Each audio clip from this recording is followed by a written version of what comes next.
Number first आपके सामने कि निम्नलिखित में से कौन सा एक कथन निर्देशन की विशेषताओं एवं प्रकृति के संदर्भ में गलत कथन है, जो आपका सही नहीं है, वो आपसे पूछा गया है। Out of the following which one is the wrong statement in context of characteristics and nature of guidance. Guidance के बारे में आपका पूछा गया है भाई, जल्दी करेंगे।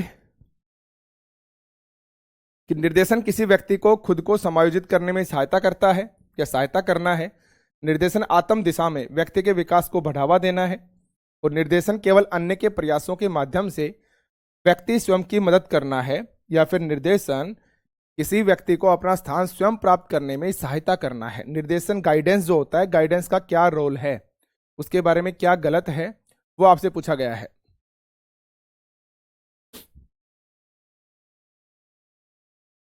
तबीयत भाई ज़्यादा ही खराब हो गई, सर रात नींद नहीं आ पाई, सुबह जाके 5 बजे जाके नींद आई है। बस फिर 1-1.5 घंटे बाद उठना था, क्लास थी आप लोगों की, ज़्यादा भी पोस्टपोन नहीं कर सकते हैं।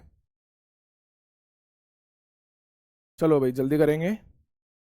यस, देखो यहाँ पे जो आपका आंसर बनेगा वो क्या बनेगा, आंसर बनेगा आंसर नंबर 3। ठीक है, कि निर्देशन केवल अन्य के प्रयासों के माध्यम से व्यक्ति स्वयं की मदद करना है। ये चीज क्या है आपकी, बिल्कुल ही गलत है। देखो गाइडेंस होती क्या है, गाइडेंस में क्या होता है भाई, आप किसी को भी टीचर के पास कॉल करते हैं, आप किसी भी ऐसे इंसान के पास कि जिसको उस फील्ड के बारे में अच्छी नॉलेज हो, तो आप उसके पास क्या बोलते हैं, यही तो कहते हैं ना कि सर हमें ना गाइड कीजिए, हमें इस एग्जाम की तैयारी करनी है, तो कैसे हम करें, कैसे हम अपना शेड्यूल बनाएं और किस तरीके से हमें आगे बढ़ना चाहिए, है ना। ऐसा ही आप बोलते हो ना, तो वही चीज़ है आपकी इंपॉर्टेंट। अब आप स्टार्टिंग से देख लो कि निर्देशन किसी व्यक्ति को खुद को समायोजित करने में सहायता करना है, बिल्कुल राइट है। समायोजित करने का मतलब क्या है कि उसके अकॉर्डिंग चल लेना, अपने आप को ढाल लेना, समायोजन में आ जाना। तो वो कब होगा, जब उनको गाइडेंस सही मिलेगी, तो बिल्कुल राइट है। निर्देशन आत्म दिशा में व्यक्ति के विकास को बढ़ावा देना है, बिल्कुल। अगर आपको सही गाइडेंस मिल जाए तो आप अपनी एक डायरेक्शन चूज कर सकते हो ना, कि भाई ये मेरी डायरेक्शन है और इस डायरेक्शन में मुझे अच्छे से काम करना है, तो बिल्कुल राइट बात है, कोई डाउट नहीं है। और निर्देशन किसी व्यक्ति को अपना स्थान स्वयं प्राप्त करने में सहायता करता है, ये भी आपका बिल्कुल राइट है, इसमें भी कोई डाउट नहीं है। ठीक है, बोलते हैं ना हम काफी बार, देसी एग्जाम्पल के तौर पर अगर मैं आपको बताऊं, आप में से काफी लोगों ने चूज भी किया होगा, जब आप कोई एग्जाम देते हैं तो काफी बार पूछते हैं लोग कि आपने ना जेबीटी क्यों नहीं की, आपने एनटीटी क्यों नहीं की, आपने ग्रेजुएशन ही क्यों की। तो आप क्या बोलते हो कि उस समय ना कोई सही गाइड करने वाला नहीं था, मुझे नहीं पता था कि किस फील्ड में कितने स्कोप होते हैं, कितने ज्यादा स्कोप होते हैं। तो आप ऐसा ही बोलते हो कि आपको क्या नहीं मिला, आपको गाइडेंस नहीं मिली। आप इसी वर्ड का तो यूज करते हो ना, तो बिल्कुल राइट है। निर्देशन किसी व्यक्ति को अपना स्थान स्वयं प्राप्त करने में क्या करता है, आपकी सहायता भी करता है, लेकिन ये आपका गलत है कि निर्देशन केवल अन्य के प्रयासों के माध्यम से व्यक्ति स्वयं की मदद करता है, बिल्कुल गलत है भाई। स्वयं की मदद थोड़ी ना करता है, वो तो गाइड करता है भाई। ठीक है, याद रखेंगे आप। यहां पे देखो यह कथन गलत क्यों है, निर्देशन में दूसरों के प्रयास केवल और केवल सहायक होते हैं भाई, एज ए फैसिलिटेटर। हम टीचर को भी बोलते हैं ना एज ए फैसिलिटेटर, लेकिन इसका मुख्य उद्देश्य व्यक्ति को आत्मनिर्भर बनाना होता है और अपनी समस्याओं का समाधान स्वयं करने के योग्य बनाना है। इसे केवल दूसरों के प्रयासों पर निर्भर आपका नहीं किया जा सकता है। ठीक है, याद रखेंगे आप। चलिए भाई नेक्स्ट बताएंगे।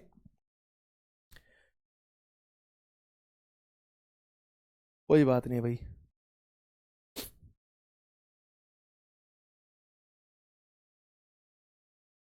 जल्दी करेंगे भाई। एक प्रकार का चिंतन जिसमें अनुभव के साथ संवेदना की व्याख्या की जाती है, जिसमें अनुभव के साथ जो आपकी संवेदना है, उसकी जो आपके सेंसेशंस हैं, उनकी व्याख्या की जाती है, वो क्या कहलाएगा भाई, वो आपका रिफ्लेक्टिव थिंकिंग कहलाएगा, परसेप्चुअल थिंकिंग कहलाएगा, क्रिएटिव थिंकिंग कहलाएगा, या फिर क्रिटिकल थिंकिंग कहलाएगा। जल्दी आंसर करेंगे भाई। कल हमने इस क्वेश्चन को किया भी था आपका।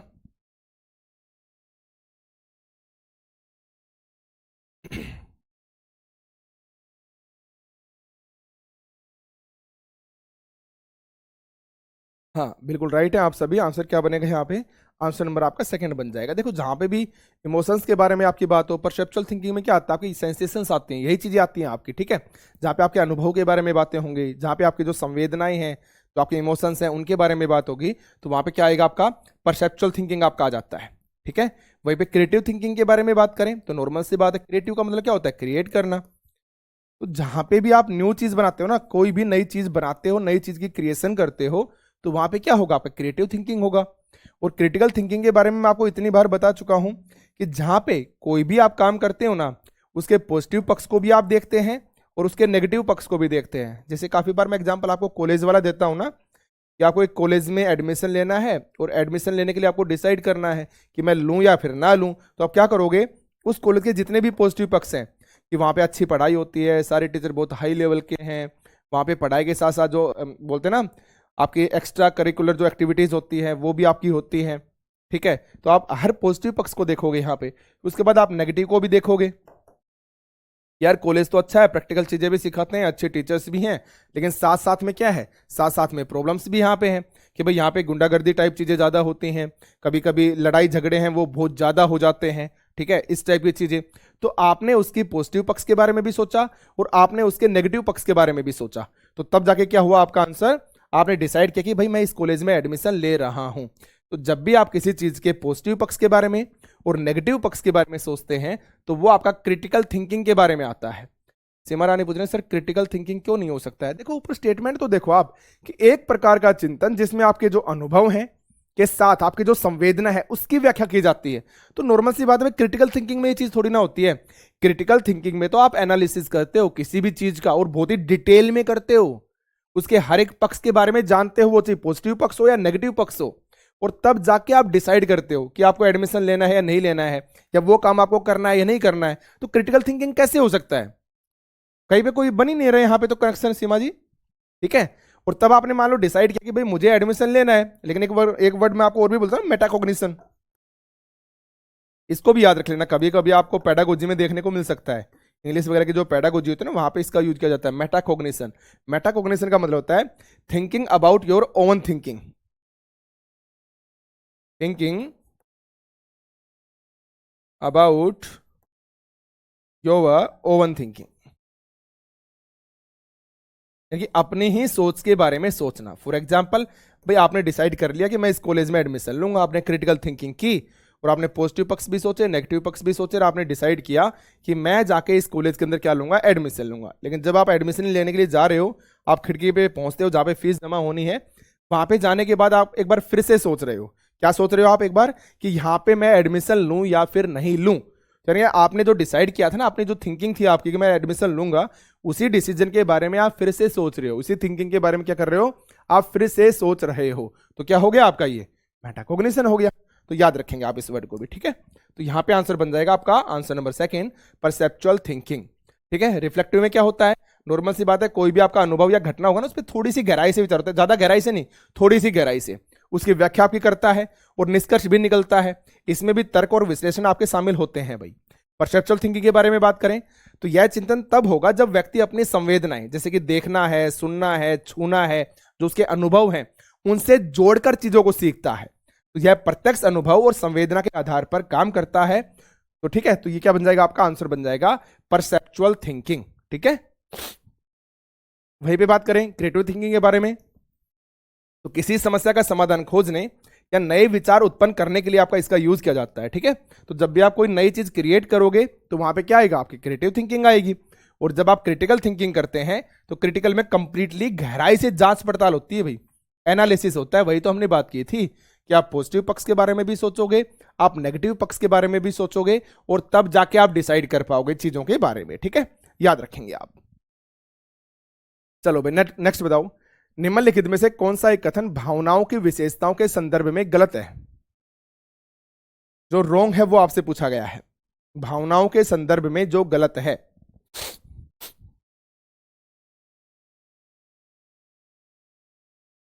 जल्दी करेंगे भाई,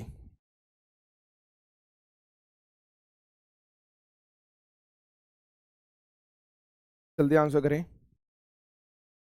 भावनाओं के संदर्भ में जो गलत है वो आपसे पूछा गया है भाई।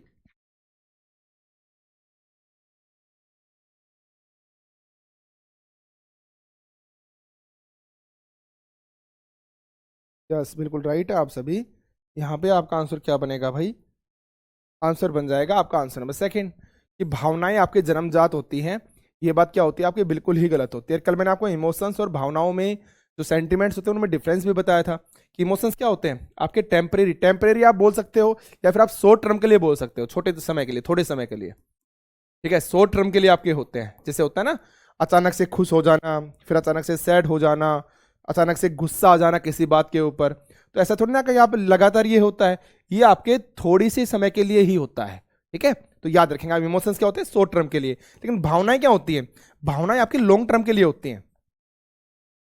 जैसे मान लो कोई व्यक्ति ऐसा है जिसकी आप रेस्पेक्ट करते हो, तो वो आपकी भावना है, एक लंबे समय तक आप उसकी रेस्पेक्ट करते हो, एक लंबे समय से आप उससे कनेक्टेड हो, उसको जानते हो अच्छे से किस टाइप का वो इंसान है, किस टाइप का वो व्यक्ति है, तो उस वजह से क्या बना लिया आपने, भावना बना ली उसके प्रति, क्या, रेस्पेक्ट की, तो वो आपकी हमेशा रहेगी, मतलब स्थिर नहीं होती, मैं ये नहीं बोला कि परमानेंट रहेगी, हो सकता है कल वो चाहे कोई गलत काम कर दे तो आप उसकी रेस्पेक्ट करना बंद भी कर दोगे, लेकिन लॉन्ग टर्म के लिए होती है। जबकि जो आपके इमोशंस होते हैं वो शॉर्ट टर्म के लिए आते हैं, अचानक से गुस्सा आ जाना, अचानक से खुशी मिलना, फिर अचानक से सैड हो जाना, उदास हो जाना, वो सब चीजें, ठीक है, याद रखेंगे आप। तो emotions are the basis of sentiments, बिल्कुल राइट है आपका। Sentiments get older with the passage of time and they may even change their state, बिल्कुल राइट है कि समय के साथ भावनाएं पुरानी भी पड़ जाती हैं और वे अपनी स्थिति भी बदल लेती है। जैसे मैंने आपको बताया ना कि आप किसी व्यक्ति की मान लो रेस्पेक्ट करते हो, कल को पता चले कि उसने ना जानबूझ के कोई बहुत ही गलत काम कर दिया, तो आपको क्या हो जाएगी, उससे नफरत हो जाएगी, आप उससे दूर हो जाओगे, आपने उसकी जो रेस्पेक्ट करना था वो आपने बंद कर दिया, है ना। तो भावनाएं पुरानी पड़ तो गई, अरे उन्होंने अपनी स्थिति भी बदल ली, जब आप किसी इंसान से पहले उससे रेस्पेक्ट कर रहे थे, आज उससे आप नफरत करने लग गए हो, ठीक है। और ज्यादातर जानवरों में भावनाएं आपकी नहीं होती हैं क्योंकि उनके पास कोई बौद्धिक समझ नहीं होती, बिल्कुल राइट बात है। जैसे सांप और बिच्छू का एग्जाम्पल लेते हैं, कल शाम को मैंने क्लास करवाई थी ना आपकी, 10 क्वेश्चन ही हमने करवाए थे वहां पे, ठीक है, बाकी यहाँ पे अपने सारे कंप्लीट करेंगे। तो सांप और बिच्छू का एग्जाम्पल, अब सांप है उसका नेचर ही ऐसा है, उसको काटना है भाई, तो आप उसको दूध पिलाएंगे तब भी अगर आप उसके साथ कोई भी शरारत करते हो तब भी आपको वो खाएगा। सॉरी भाई, थोड़ा धीरे बोलता हूं मैं, ठीक है। अगर बिच्छू के बारे में बात करें तो आपने वो स्टोरी सुनी होगी ना, एक संत महात्मा वाली, कि वो नदी के अंदर नहा रहे थे, एक बिच्छू आता है, तो जैसे वो महात्मा उस बिच्छू को देखते हैं तो उसको उठा के पानी से बाहर रखते हैं, लेकिन जब वो रख रहे होते हैं तो वो बिच्छू उनको काट लेता है, फिर से वो पानी में गिर जाता है, महात्मा है फिर से उसको उठा के बाहर रखते हैं, फिर से वो काटता है।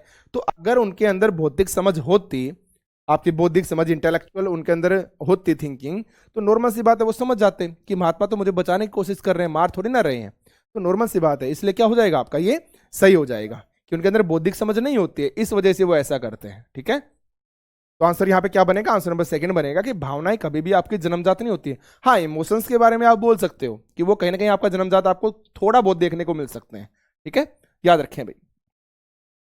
यस, बिच्छू का नेचर ही काटना होता है, तो याद रखेंगे, वही आपकी एक्सप्लेनेशन है जो मैंने आपको बताई थी, ठीक है। चलो नेक्स्ट बताओ, व्यवहार का अध्ययन करने के लिए सबसे पुरानी विधि कौन सी है। यस, इसका आंसर क्या बनेगा भाई, आपका आंसर बन जाएगा आंसर नंबर 4, इंट्रोस्पेक्शन मेथड क्या बनेगा आपका, करेक्ट आंसर बनेगा। क्यों बना ये, देखो आप यहाँ पे, अगर हम एक्सपेरिमेंटल मेथड के बारे में बात करें तो यह विधि व्यवस्थित और नियंत्रित प्रयोगों के माध्यम से व्यवहार करने का क्या करती है, अध्ययन करती है। नियंत्रित प्रयोगों का मतलब क्या होता है, आप लैब के अंदर एक्सपेरिमेंट करते हैं तो वहां पे कंडीशंस कैसी होती है आपकी, नियंत्रित होती है, कंट्रोल ही तो होती है ना, वहां पे हर वो फैसिलिटी होती है जो खतरे से बचाती भी है ना, तो कंट्रोल्ड होती है ना। तो ये कि आपकी व्यवस्थित होती है और नियंत्रित प्रयोगों के माध्यम से व्यवहार का अध्ययन करती है, यह एक आधुनिक विधि है और एक वैज्ञानिक विधि भी आपकी मानी जाती है, ठीक है। वहीं पे क्लिनिकल मेथड के बारे में बात करें तो आप क्लिनिक किस लिए जाते हैं, आप बीमार हो, उस बीमारी को ठीक करने के लिए आप जा रहे हो, है ना। तो यह विधि व्यक्तियों के व्यवहार का अध्ययन करने के लिए उनकी समस्याओं और मामलों के गहराई से विश्लेषण पर मेनली ध्यान देती है। यह मुख्य रूप से चिकित्सा और मनोचिकित्सा में क्या की जाती है, आपकी उपयोग की जाती है। क्लिनिकल हो गया तो हिंट के लिए आप समझ सकते हो बीमारी से संबंधित आपका होगा, कोई ना कोई उपचार होगा, तो चिकित्सा और मनोचिकित्सा यानी कि आपके दिमाग की जो बीमारी होती है उसको दूर करने के लिए, ठीक है। वहीं पे साइकोफिजिकल मेथड के बारे में बात करें तो यह विधि संवेदी प्रतिक्रियाएं जो रिस्पॉन्स होते हैं और उनके व्यवहार के अध्ययन पर केंद्रित होती है। यह अपेक्षाकृत नई विधियों में से आपकी एक है, इनकी मानी जाती है। और वहीं पे हम बात करें इंट्रोस्पेक्शन के बारे में तो यह सबसे पुरानी विधि है। इसमें व्यक्ति अपने मानसिक अनुभवों और भावनाओं का स्वयं विश्लेषण करता है। इसे विलियम वुंट ने मनोविज्ञान में औपचारिक रूप से प्रयोग किया था। हालांकि यह विधि पूर्णतः आपकी सब्जेक्टिव होती है, क्योंकि सब्जेक्टिव का मतलब तो आप अच्छे से जानते हैं ना, ठीक है, पर्सन टू पर्सन वेरी करना, ठीक है। निम्नलिखित में से कौन सी एक अपराधी बालक की विशेषता नहीं है? निम्नलिखित में से कौन सी एक अपराधी बालक की विशेषता नहीं है? Out of the following which one is wrong? Characteristics of delinquents, damaging school property, bullying and mockery, torturing, या फिर एस्थेनिक इन कॉन्स्टिट्यूशन। कौन सा ऐसा है जो एक अपराधी बालक की विशेषता नहीं है? चलो भाई, देखो यहां पे आंसर क्या बनेगा आपका? आंसर बनेगा answer number 4, asthenic in constitution. देखो मैंने आपको कल भी बताया था, ये शरीर रचना से संबंधित है, ठीक है। और एस्थेनिक का मतलब क्या होता है कि शरीर से दुबला पतला होना। शरीर से दुबला पतला, आप बोल सकते हो दुबला पतला, या फिर कमजोर होना, है ना। तो नॉर्मल सी बात है, ये तो क्या है? ये तो शारीरिक प्रॉपर्टी है भाई, है ना। क्या है ये तो शारीरिक प्रॉपर्टी है, इसमें थोड़ी ना कुछ होता है। लेकिन देखो, विद्यालय संपत्ति को अगर वो नष्ट करेगा, बिल्कुल राइट बात है। धमकी देना और उपहास करना वो करेगा तो बिल्कुल है, तो अपराधी बालक करता ही करता है। और किसी को सता रहा है, टॉर्चर कर रहा है, तो भी ये बात सही है ना। तो नॉर्मल सी बात है, ये तो सारी चीजें सही है। लेकिन ये आपके क्या हो गई? शारीरिक प्रॉपर्टी हो गई ना, कि शरीर से दुबला पतला होना, कमजोर होना। अब कोई अपराधी बालक है तो वो मोटा भी तो हो सकता है, वो जरूरी थोड़ी पतला ही मिलेगा अगर वो अपराध करने वाला है, तो ऐसा तो नहीं होता ना। तो इसलिए आपका आंसर नहीं बन सकता है। तो आंसर क्या बन जाएगा यहां पे? आपका आंसर नंबर 4, जो कि आपका गलत है। जी प्रमिला जी, हाँ मैंने उसको डिलीट करवा दिया था। नेगेटिविटी से जितना दूर रहोगे उतना ही अच्छा है, ठीक है। चलो भाई, मैंने आपको बताया ना कि यह एक विकल्प अपराधी बालक की विशेषता नहीं है। एस्थेनिक का तात्पर्य शारीरिक संरचना, जैसे कि कमजोर या दुबला पतला शरीर से हो सकता है, जो व्यवहार या मानसिक प्रवृत्तियों से संबंधित नहीं होता है। यह अपराधी बालक के व्यवहार से जुड़ी विशेषता आपकी नहीं है। जल्दी आंसर करें भाई। निम्नलिखित में से कौन सा एक बंडूरा के द्वारा प्रदत्त हदिगम सिद्धांत के अंतर्गत अवलोकनात्मक हदिगम हेतु सही तार्किक क्रम होता है? Which of the following is the correct logical order of observational learning process according learning theory of Bandura? ये आपसे पूछा गया है भाई। यस, देखो हमने कितनी बार इसके बारे में बात कर चुके हैं, पता नहीं कितनी ही बार मैं आपको बता चुका हूं कि ऑब्जर्वेशनल लर्निंग के बारे में किसने बात की है? बंडूरा ने बात की है, अच्छे से पता है आपको। एक वर्ड इन्होंने और भी दिया है आपका, मॉडलिंग के बारे में। तो मॉडलिंग के बारे में भी हम इतनी बार बात कर चुके हैं कि आप समाज में, सोसाइटी में अपना एक मॉडल बनाते हो और उसकी तरह आप बनने की कोशिश करते हो, ठीक है। जैसे वो कपड़े पहनता है उसी तरह के कपड़े आप पहनने की कोशिश करते हो। जैसे वो हेयर स्टाइल रखता है उसी तरह की हेयर स्टाइल है वो आप रखने की कोशिश कर रहे हो, क्योंकि आपका वो मॉडल है, आप उसकी तरह बनना चाहते हो, ठीक है। वो क्या होता है? आपका मॉडलिंग कहलाता है। और ऑब्जर्वेशनल लर्निंग में क्या होता है कि आप ऑब्जर्व करके चीजों को सीखते हैं। कैसे? आप सबसे पहले अटेंशन करोगे, फिर जो चीज आपको पसंद आती है आप उसको ऑब्जर्व करते हो, उसके ऊपर अटेंशन डालते हो ना। तो सबसे पहले आप अटेंशन डालोगे। अटेंशन आपने डाली, जैसे मैं रील वाला एग्जांपल आपको देता हूं कि आपको रील बनाना, डांस करना बहुत ज्यादा पसंद है, तो आप रील और डांस वाले जो वीडियोज हैं उनको ज्यादा देखते हैं, ऐसे रील्स को आप देखते हैं। तो आपने क्या किया? आपके सामने कोई बहुत अच्छी रील आई तो आप उसके ऊपर रुक गए। रुकने का मतलब आपने उसको अटेंशन दी, ठीक है। अब आपने उसको 4 बार, 5 बार, 10 बार देखा, ठीक है। अब आपको काम हो गया घर का, तो आप काम करने के लिए चले गए, लेकिन फिर भी आपके दिमाग में वो रील चल रही है कहीं ना कहीं। तो आप क्या कर रहे हो? उसको रिटेंशन कर रहे हो, यानी कि आप उसको याद कर रहे हो। रिटेंशन वर्ड को याद रखना, ये बाकी क्वेश्चंस में भी इधर उधर से पूछ लिया जाता है। तो रिटेंशन का एक्चुअल में मतलब क्या होता है वो याद रख लेना, ठीक है। याद रखना, ठीक है, याद करना। उसके बाद क्या किया आपने? भाई आपके माइंड में है कि यार मुझे भी रील बनानी है, तो आप कमरे में गए और जाके आपने अपना रील बनाया। अब रील बनाई आपने, उसके बाद क्या किया आपने? उसको फेसबुक पे, इंस्टा के ऊपर, ठीक है, और आपकी यूट्यूब के ऊपर अपलोड कर दिया। अब नॉर्मल सी बात है, अपलोड किया तो आपको व्यू मिलेंगे, आपकी तारीफ की जाएगी, अच्छे कमेंट्स आएंगे, तो उससे क्या मिलेगा? आपको मोटिवेशन मिलेगा।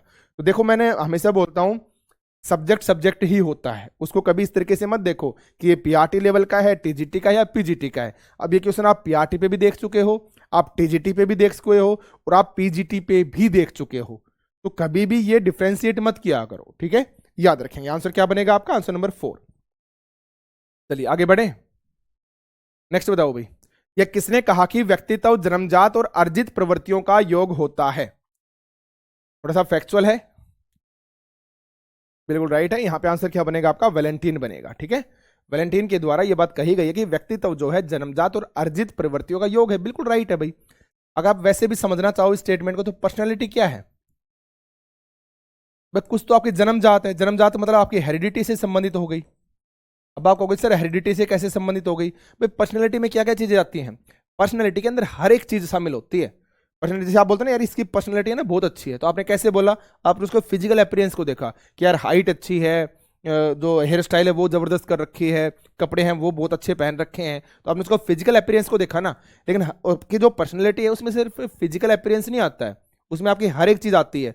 आपका कोग्निटिव डेवलपमेंट कैसा है, आपका इमोशनल डेवलपमेंट कैसा है, आप लोगों से कैसे मिलते जुलते हैं, हर एक चीज शामिल होती है। तो हेरिडिटी से तो क्या जाएगी, आपकी हाइट वगैरह है, ठीक है, वो सब चीजें, आपका सेंस ऑफ ह्यूमर है वो भी माँ बाप से आपको मिल सकता है, तो वो चीजें आपकी कहीं ना कहीं हेरिडिटी में आ जाएंगी। लेकिन जब आप समाज में आओगे तो समाज में रहते हुए, सोसाइटी में रहते हुए कुछ ऐसी चीजें जिनको आप अर्जित करते हो, एक्वायर करते हो, तो दोनों का योग ही तो है आपके पर्सनैलिटी, बिल्कुल राइट है। आप अर्जित कौन कौन सी चीजें करोगे? भाई नॉर्मल सी बात है, समाज में लोगों से मिलना जुलना, आप कैसे मिलते जुलते हो लोगों के साथ, तो ये चीज तो जब आप समाज में आओगे तभी आप शामिल कर पाओगे ना अपने अंदर, तो इसलिए दोनों का आपका ये होता है। तो आंसर यहां पे क्या बनेगा? आंसर नंबर 3 बन जाएगा वैलेंटाइन, ठीक है, याद रखेंगे भाई। चलो नेक्स्ट बताओ, निम्नलिखित में से कौन सा विकास के संदर्भ में असत्य कथन है? Which one of the following is false statement in context of development? Which one of the following is false statement in context of development? Development के मामले में कौन सी स्टेटमेंट आपकी गलत है, वो आपसे पूछी गई है भाई। यस, यहां पे आंसर आपका क्या बनेगा भाई? The development pattern is unpredictable. ये बात आपकी बिल्कुल ही गलत है, मैंने कल भी आपको समझाई थी। वो तो प्रिडिक्टेबल होता है भाई, अनप्रिडिक्टेबल नहीं होता, वो तो प्रिडिक्टेबल होता है। जैसे हम बोलते हैं ना कि भाई आपने कोई ऐसा बच्चा देखा है जिसने जन्म लिया और जन्म लेते ही डायरेक्ट क्या करेगा, वो चलना स्टार्ट कर देगा, दौड़ना स्टार्ट कर देगा?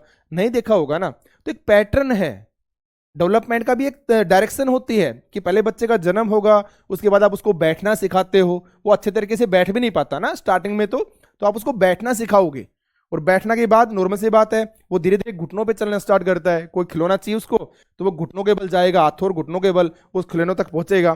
कुछ समय बाद ऐसा आएगा कि वो अपने पैरों पे चलना स्टार्ट कर देता है। तो एक पैटर्न ही तो हुआ, इस पैटर्न को आप समझ भी सकते हो, तो प्रिडिक्टेबल होगा भाई, अनप्रिडिक्टेबल थोड़ी ना होता है। तो इसलिए ये आपका आंसर बिल्कुल भी नहीं हो सकता है। डेवलपमेंट इन्वॉल्व चेंजेस, बिल्कुल राइट है आपकी बात। Early development is more critical than later development, याद रख लेना, काफी बार क्वेश्चंस में वो उल्टा दे देता है कि later development is more critical than early development, PGT वाले में ऐसा ही दिया था, तो याद रखना ये, ठीक है। कौन सा सही होगा आपका? ये वाला सही होता है, early development is more critical than later development, ये आपका बिल्कुल ही सही है, याद रख लेना इसको, ठीक है।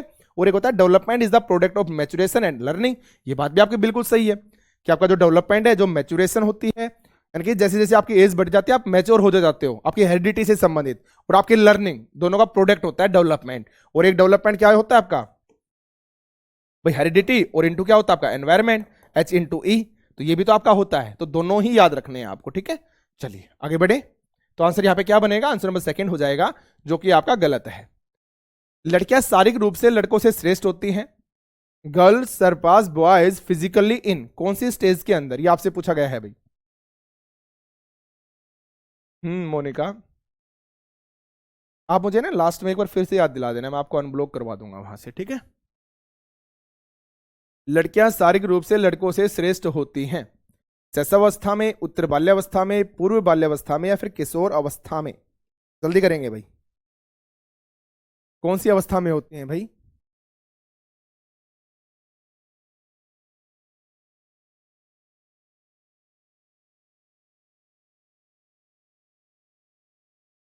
यस, यहां पे जो आपका करेक्ट आंसर बनेगा, मैंने कल भी आपको बताया था उत्तर बाल्यावस्था भी आपका सही है और किशोर अवस्था भी आपका सही है। तो उत्तर बाल्यावस्था जो लेटर चाइल्डहुड होता है आपका 10-11 के आसपास जाके खत्म होता है, 11 के आसपास, है ना, तो उस समय भी लड़कियां लड़कों से श्रेष्ठ हो जाती हैं फिजिकली डेवलपमेंट के अंदर, और किशोर अवस्था में तो आपकी होती ही है, ठीक है। तो इसलिए आपके आंसर भी आपका क्या दिया गया था यहाँ पे? 2 एंड 4 ही दिया गया था, ठीक है, कि 2 भी सही है और आपका 4 भी यहाँ पे बिल्कुल ही सही है, ठीक है, याद रखे भाई। मोनिका बिल्कुल राइट। तो आंसर क्या बन जाएगा आपका? 2 एंड 4, 2 एंड 4 दोनों आपके आंसर बनेंगे।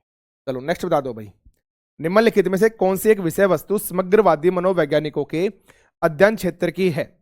Out of the following which one is the subject matter for study of gestalt psychologist?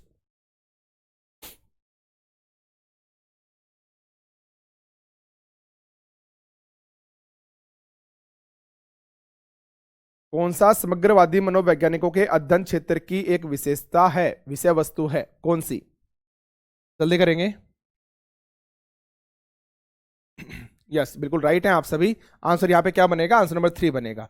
देखो नॉर्मल सी बात है, गेस्टाल्टवादी आपके कोलर के बारे में बात करते हैं हम, कोफ्ता के बारे में बात करते हैं हम। तो कोलर का जो एक्सपेरिमेंट है चिंपांजी के ऊपर, तो उसमें हमने क्या पढ़ा था कि पहले वो ट्राई करता है चीजों को लेने की, लेकिन वो नहीं कर पाता है, केले वगैरह नहीं ले पाता है। फिर वो क्या करता है, वो आराम से बैठ जाता है और अचानक से उसके दिमाग में आती है ना, उसको हम अंतर्दृष्टि बोलते हैं। तो इसके अंदर जो आपके गेस्टाल्टवादी है ना, नाम ही देख लो आप हिंदी में, समग्रवादी। यानी कि जो भी समस्या होती है, जो भी प्रॉब्लम होती है, उसको वो समग्र तौर पर देखते हैं। समग्र मतलब कंप्लीटली, किसी भी प्रॉब्लम्स को वो पार्ट्स में नहीं देखते, टुकड़ों में नहीं देखते हैं, वो उसको एक होले, कंप्लीट होल के रूप में देखते हैं, कंप्लीट रूप में वो देखते हैं उसको। ठीक है, तो इसलिए यहाँ पे आंसर आपका क्या बनेगा, आंसर नंबर 3 बन जाएगा। संपूर्ण रूप से मानसिक और व्यवहारिक क्या होती है, आपकी प्रक्रियाएं होती हैं। ठीक है, जैसे चिंपांजी वाला आपका एक्सपेरिमेंट था। ठीक है, याद रखेंगे आप। यस वर्दिमर, सारे इसी से संबंधित है आपके। तो ये गेस्टाल्ट मनोवैज्ञानिकों का मूल सिद्धांत है। गेस्टाल्ट मनोवैज्ञानिक संपूर्णता यानी वॉल पर काम करते हैं, बल देते हैं, न कि भागों पर यानी कि टुकड़ों पर, पार्ट्स पर। उनका मानना है कि समग्रता अपने हिस्सों के योग से अधिक होती है। उदाहरण के लिए जब हम किसी दृश्य को देखते हैं तो हम इसे उसके भागों में नहीं, बल्कि इसे संपूर्ण रूप में ही देखते हैं। जैसे आप कोई मूवी देख रहे हो, तो स्टार्टिंग से आपने मूवी को देखना स्टार्ट किया और उसके बाद बीच में आप मतलब पहुंच चुके हो, तो एक जो व्यक्ति है, जो हीरो है, वो मान लो जो विलन है उसको मार रहा है, उसी समय कोई और बंदा आता है तो वो देखेगा यार ये इसको क्यों मार रहा है, तो उसको तो नहीं पता ना, क्योंकि उसने तो जस्ट आके एक टुकड़ा देखा है उस पार्ट का कि यार ये है ना उसको मार रहा था, बस उसने तो सिर्फ इतना ही देखा है। आपको पूरी डिटेल पता है कि भाई क्यों मारा, आपने स्टार्टिंग से उस चीज को देखा है, आपने पूरी प्रॉब्लम को एज ए होल देखा है कि उसने है ना हीरो के साथ ये गलत काम किए थे, इस वजह से वो उसको विलन को मार रहा है। तो आपने क्या किया, आपने उसको कंप्लीट एज ए होल देखा। लेकिन कोई नया बंदा आया, उसने उसको टुकड़ों में देखा, तो वो वहां पे कंफ्यूज हो जाएगा कि इसको क्यों पिटाई कर रहा है, क्यों इसको मार रहा है ना। तो हमेशा गेस्टाल्टवादी है, वो चीजों को एज ए होल देखते हैं, एज ए कंप्लीट देखते हैं, समग्र रूप में देखते हैं। ठीक है, याद रखेंगे आप। चलो भाई 11 पे आओ। लड़कियों के पितृ प्रेम भाव को फ्रॉयड ने किससे संबोधित किया है? लड़कियों के पितृ प्रेम भाव को फ्रॉयड ने किससे संबोधित किया है? What did Freud consider the paternal love of girls? What did Freud consider the paternal love of girls? यहां पे आपका ओडिपस कॉम्प्लेक्स होगा, इलेक्ट्रा कॉम्प्लेक्स होगा, नार्सिज्म होगा, या फीलिंग ऑफ डिपेंडेंस होगा? जल्दी आंसर करेंगे भाई।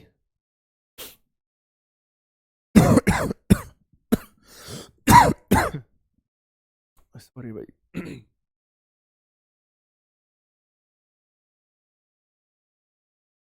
जल्दी करें भाई।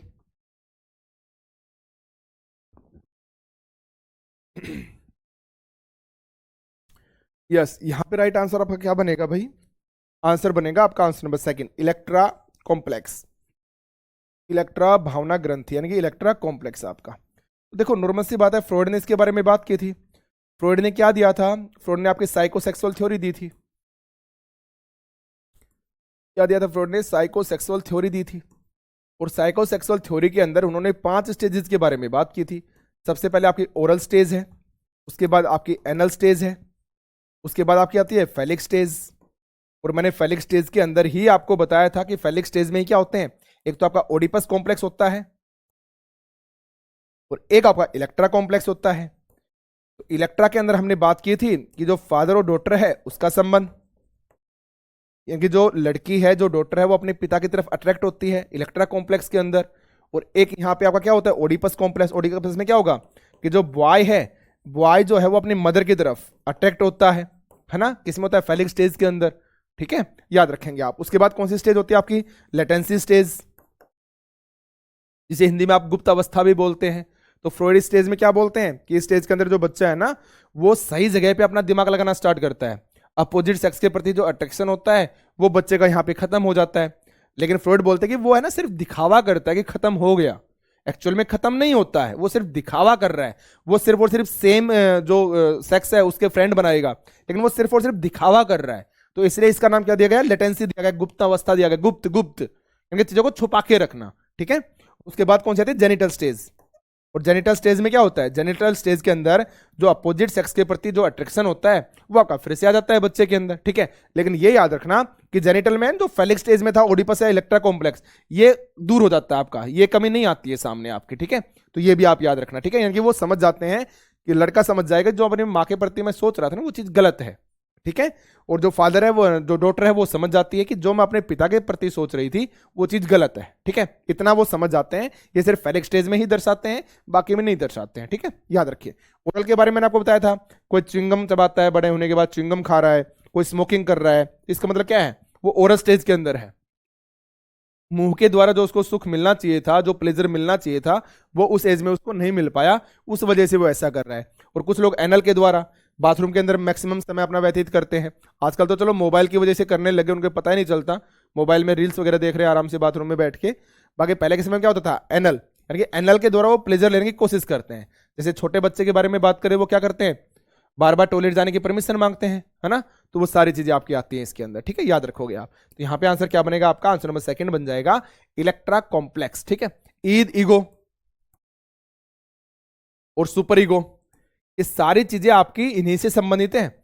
इसमें फ्रॉइड वाली जो साइकोसेक्सुअल थ्योरी है वो ईद ईगो सुपर ईगो पे ही आपकी डिपेंड होती है, क्योंकि अंदर की भावनाओं पे, साइको एनालिटिक मेथड जिसे आप बोलते हैं, उन्हीं के ऊपर आपकी ये डिपेंड होती है, ठीक है, याद रखेंगे। चलो नेक्स्ट बताओ भाई। कभी कभी प्रतिभाशाली माता पिता के बच्चे अपने माता पिता की तुलना में कम बुद्धि के साथ जन्म लेते हैं, अथवा इसका ठीक उल्टा होता है। यह वंशानुक्रम का कौन सा नियम कहलाता है, यह आपसे पूछा गया है।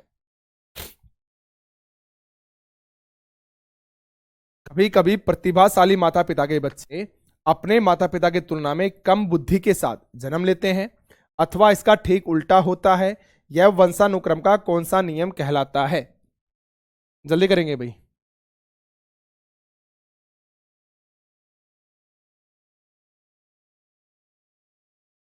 जल्दी करेंगे। यस बिल्कुल राइट है। आप यहाँ पे आंसर क्या बनेगा आपका, लॉ ऑफ रिग्रेशन बनेगा, प्रत्यागमन का सिद्धांत। इसमें क्या होता है, लॉ ऑफ रिग्रेशन के अंदर यहाँ पे जो कहने की वो कोशिश कर रहा है ना, मान लो किसी के माता पिता हाईली इंटेलिजेंट है, तो नॉर्मल सी बात है, दो ही सिचुएशन बनेगी, या तो बच्चा क्या होगा, उनकी तरह हाईली इंटेलिजेंस ही होगा, या फिर वो नॉर्मल भी हो सकता है। तो अगर वो नॉर्मल होता है तो नॉर्मल सी बात है, कौन सा हो गया आपका, वो प्रत्यागमन का सिद्धांत हो गया।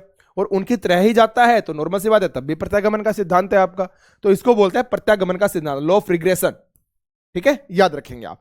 चलो बाकी को भी एक बार देख लेते हैं। तो यहां पे समझो आप, लॉ ऑफ रिग्रेशन, प्रत्यागमन का सिद्धांत, इसके अनुसार संतान ने अपने माता पिता के अत्यधिक या असामान्य लक्षणों, जैसे कि अत्यधिक बुद्धिमत्ता होगी, इंटेलिजेंस हो गया, की तुलना में औसत मिलेंगे या सामान्य परिवर्तियों की ओर लौटते हैं, यानी कि वो नॉर्मल भी हो सकते हैं उनके अकॉर्डिंग, ठीक है, याद रखेंगे आप। वहीं पे एग्जाम्पल के तौर पे बात करें, यदि माता पिता असाधारण रूप से बुद्धिमान है तो उनके संतानों की बुद्धिमत्ता सामान्य स्तर पर भी आपकी हो सकती है। यानी ये जरूरी नहीं है कि माता पिता अगर इंटेलिजेंट है तो बच्चा भी इंटेलिजेंट ही आपका होगा, वो नॉर्मल भी रह सकता है, ठीक है, याद रखेंगे भाई।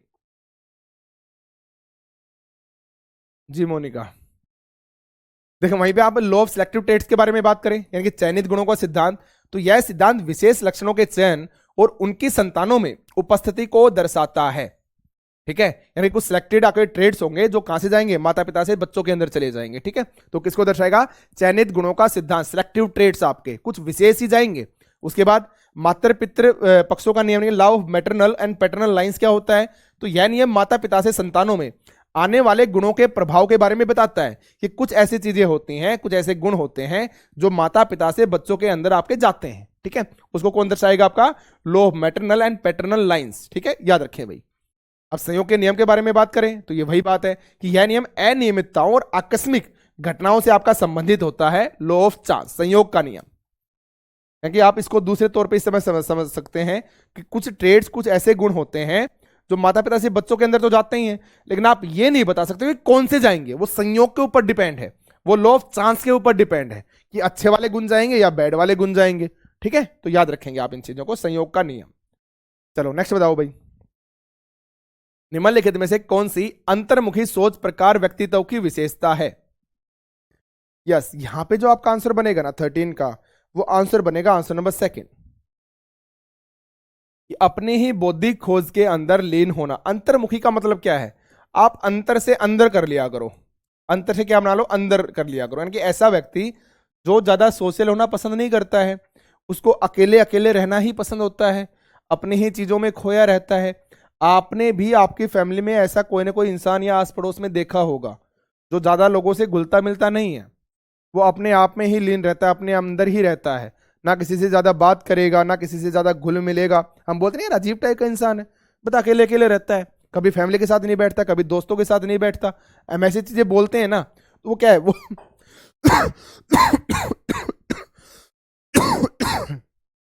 सॉरी भाई, रीजन क्या है, वो अंतर्मुखी है भाई।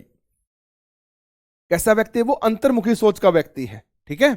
यस, अपने मन में ही रहना। तो यहां पे वही तो बोला है कि अपने बौद्धिक खोज में ही लीन, लीन मतलब अपने आप में ही खोया रहना, ठीक है, वो आपका लीन हो गया, याद रखेंगे आप, ठीक है। जैसे यथार्थवादी व्यवहारिक के बारे में बात करें, रियलिस्टिक होना है, प्रैक्टिकल होना, तो ये आपकी इंट्रोवर्टेड की नहीं होती है। वहीं पे बात करें अपने विचारों को आग्रह और दृढ़ता से प्रचारित करना, वो प्रचारित नहीं करेगा। प्रचारित करने का मतलब क्या होता है कि सबको बता देना, प्रचार कर देना उस चीज का। तो जब वो इंट्रोवर्टेड है तो वो प्रचार थोड़ी ना करेगा भाई, वो तो अपने अंदर छुपा के रखेगा चीजों को। इंट्रोवर्टेड है ना, प्रचार नहीं करेगा वो कभी भी, ठीक है। तो ये भी नहीं होगा। और तथ्यों के साथ सिद्धांत का समर्थन करना, ये भी आपका नहीं होगा। स्पोर्ट्स थ्योरी विद फैक्ट, इसको लेके मैं थोड़ा सा ना डाउट में हूं। और इसको लेके मैं डाउट में इसलिए हूं कि शायद हमने पीजीटी के अंदर किया था क्वेश्चन को, या पता नहीं पीआरटी वाले में किया था, और वहां पे हमने ना इंट्रोवर्टेड के मामले में शायद इसको सही माना था, जहां तक मुझे याद है, ठीक है। जहां तक मुझे याद है, 100% मैं श्योर हो सकता है ना भी हूं, लेकिन इसको थोड़ा सा याद रख लेना भाई। उन क्वेश्चन जब आप रिवाइज करोगे ना, तो मुझे बताना भी कि हमने इस बात को सही माना था या नहीं माना था। लेकिन अगर अकॉर्डिंग टू ऑप्शन भी अगर आप जाओगे ना, तो नॉर्मल सी बात है, यहाँ पे तो ये 100% सही है आपका। तो आप ये ना इस चीज के ऊपर कभी भी वो मत करना कॉन्ट्राडिक्ट की, सर ये भी तो सही है, ये भी तो सही है। देखो हमेशा हमेशा बेस्ट ऑप्शन चुनना होता है। तो अगर आप इनको अच्छे से देखोगे भी, तो ये तो आपको क्लियरली बोल रहा है ना इस बारे में कि absorb in his own intellectual pursuit. और इंट्रोवर्टेड की सबसे मेन विशेषता तो यही होती है कि वो अपने आप में ही खोया रहता है ना। ऐसा है ना आपका। तो नॉर्मल सी बात है, अकॉर्डिंग टू ऑप्शन जाओगे, आपको बेस्ट चुनना होगा, तब भी आप इसके साथ ही जाना पसंद करोगे, ठीक है। तो इसमें ना अटकना मत, अपने आप को बांध मत लेना, फिक्सेशन में मत चले जाना, ठीक है। अब मुझे याद है, मैं नॉर्मल सी बात है, अगर मैंने पढ़ा है तो मुझे याद मिलेगा। यस, बिल्कुल, कोई बात नहीं, ठीक है। तो मैंने आपको बता दिया है, थोड़ा सा याद रख लेना इसको, ठीक है। चलो भाई, तो देखो रियलिस्टिक एंड प्रैक्टिकल के बारे में बात करें, तो यह विशेषता अंतर्मुखी सोच प्रकार की हो ही नहीं सकती है। यह कैसी है, आपकी बहिर्मुखी की और व्यवहारिक सोच वाले व्यक्तियों की, जो प्रैक्टिकल सोचते हैं उनसे संबंधित आपकी होती है। हाँ, absorb in his own intellectual pursuit, यह आपका बिल्कुल ही सही है। यह अंतर्मुखी सोच वाले व्यक्ति अपनी मानसिक और बौद्धिक खोज में गहराई से आपके लीन रहते हैं। वे भारी दुनिया से अधिक अपने विचारों और चिंतन में क्या रखते हैं, रुचि रखते हैं, अपने अंदर ही रुचि रखते हैं, अपने आप में रुचि रखते हैं, ठीक है, याद रखेंगे आप। वहीं पे बात करें सपोर्ट थ्योरी विद फैक्ट, तो यह वैज्ञानिक और विश्लेषणात्मक व्यक्तित्व का लक्षण होता है, लेकिन यह विशेष रूप से अंतर्मुखी सोच व्यक्तित्व की विशेषता आपकी नहीं है, ठीक है। तो नहीं है ही बताया है, लेकिन मुझे याद है कि वहां पे आंसर है ना कुछ और ही दे रखा था उन्होंने, वहां पर उन्होंने इसको सही माना था, ठीक है, याद है मुझे। और propagates his view with insistence and women's, यानी कि यह विशेषता बहुमुखी व्यक्ति की अधिक और इशारा करती है। अंतर्मुखी व्यक्ति वाले लोग अपने विचारों को प्रचारित करने के बजाय उन्हें भीतर रखना ही पसंद करते हैं, जबकि ये लोग क्या करेंगे, उसको बाहर निकालते हैं, ठीक है, याद रखें। चलो भाई नेक्स्ट बता दो कि निम्नलिखित में से कौन सी एक जेम्स लॉन्ज संवेग सिद्धांत द्वारा प्रदत्त सही श्रृंखला नहीं है। आंसर बनेगा आपका आंसर नंबर फर्स्ट। कि सबसे पहले तो क्या आएगी आपके पास, 100% सिचुएशन ही आएगी, और उस सिचुएशन जो होगी उसके अकॉर्डिंग ही आपकी जो बॉडी है वो रेस्पॉन्स करती है, ठीक है। आपकी जो बॉडी है वो काम करना स्टार्ट करती है, और उससे ही क्या बनती है, आपकी जो मेंटल स्टेट है, मानसिक जो स्थिति है, उसके बारे में पता चलता है, ठीक है। तो यहां पे आंसर क्या बनेगा आपका, आंसर बनेगा आंसर नंबर फर्स्ट, सिचुएशन। आप एक एग्जाम्पल से समझो, जैसे मान लो यदि आप जंगल में शेर को देखते हो, तो सिचुएशन बन गई कि आपने उस शेर को देखा, और जैसे ही आपने शेर को देखा तो आपका दिल तेजी से धड़कने लगेगा, धड़केगा ना, आपको डर लगना स्टार्ट होगा, या जो भी है आप एक्साइटेड होंगे, तो आपका जो दिल की धड़कन है वो तेज हो जाएगी, और हाथ पैर क्या होंगे, आपके कांपने लगेंगे। यानी कि आपने शरीर ने क्या दिया, आपके शरीर ने शारीरिक प्रतिक्रिया दी, बॉडीली डिस्टर्बेंस जिसे आप बोलते हैं, ठीक है, कि बॉडी जो एक नॉर्मल चीज में थी, नॉर्मल स्टेट में थी, वहां से डिस्टर्ब हो गई, ठीक है। और उसके बाद क्या हुआ, उसके बाद आपको डर महसूस होता है, कि वो क्या हो गई, आपकी मानसिक स्थिति होगी, मेंटल स्टेट हो गई कि आपको डर लगने लग गया। तो हो गया आपका आंसर। ठीक है, तो इसलिए आंसर यहां पे क्या बनेगा, आंसर बनेगा आपका सिचुएशन, सिचुएशन के बाद बोडली डिस्टर्बेंस आपका आएगा और उसके बाद आपका मेंटल स्टेट आएगा। और इसको इसके साथ कंफ्यूज मत करना, सिचुएशन, बॉडली एक्सप्रेशन और मेंटल स्टेट, कहीं कहीं आपका ये भी सही हो सकता है। अगर ये ना मिले ना ऑप्शन में, तब आप इसकी तरफ चले जाओगे, क्योंकि ये भी क्या आपका बॉडली एक्सप्रेशन ही तो है। भाई आपने शेर को देखा, आपकी बॉडी ने एक्सप्रेशन देने स्टार्ट किए, आप डर रहे हो तो आपका शरीर कांपने लगेगा, आप एक्साइटेड हैं तो आप खुश हो जाएंगे कि भाई मैंने शेर को देखा, अब उसकी फोटो वगैरह लोगे, है ना। तो इसके साथ कंफ्यूज मत करना भाई, अगर ये ना हो ऑप्शन में तब आप इसकी तरफ जा सकते हो, क्योंकि कहीं ना कहीं दोनों मिलते जुलते हैं। लेकिन अगर हम एग्जैक्ट नाम के अकॉर्डिंग चलेंगे तो आपका सिचुएशन, देन उसके बाद बॉडली डिस्टर्बेंस और देन आपका मेंटल स्टेट। ठीक है, याद रखेंगे आप। चलिए आगे बढ़े। निम्नलिखित में से कौन सी एक अंतर्दृष्टि की विशेषता नहीं है? Out of the following which one is not the characteristics of insight? Insight की विशेषता नहीं है, वो अच्छा गया भाई।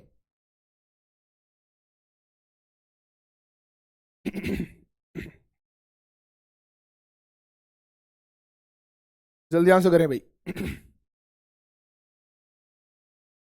Good morning Anju ji. भाई आज थोड़ी सी तबीयत है डाउन ना, 2 दिन हो गए। जल्दी करें भाई।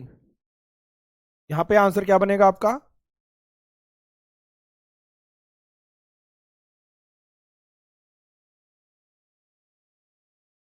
देखो हमेशा है ना, क्वेश्चंस को आप लोग प्लीज फील किया करो।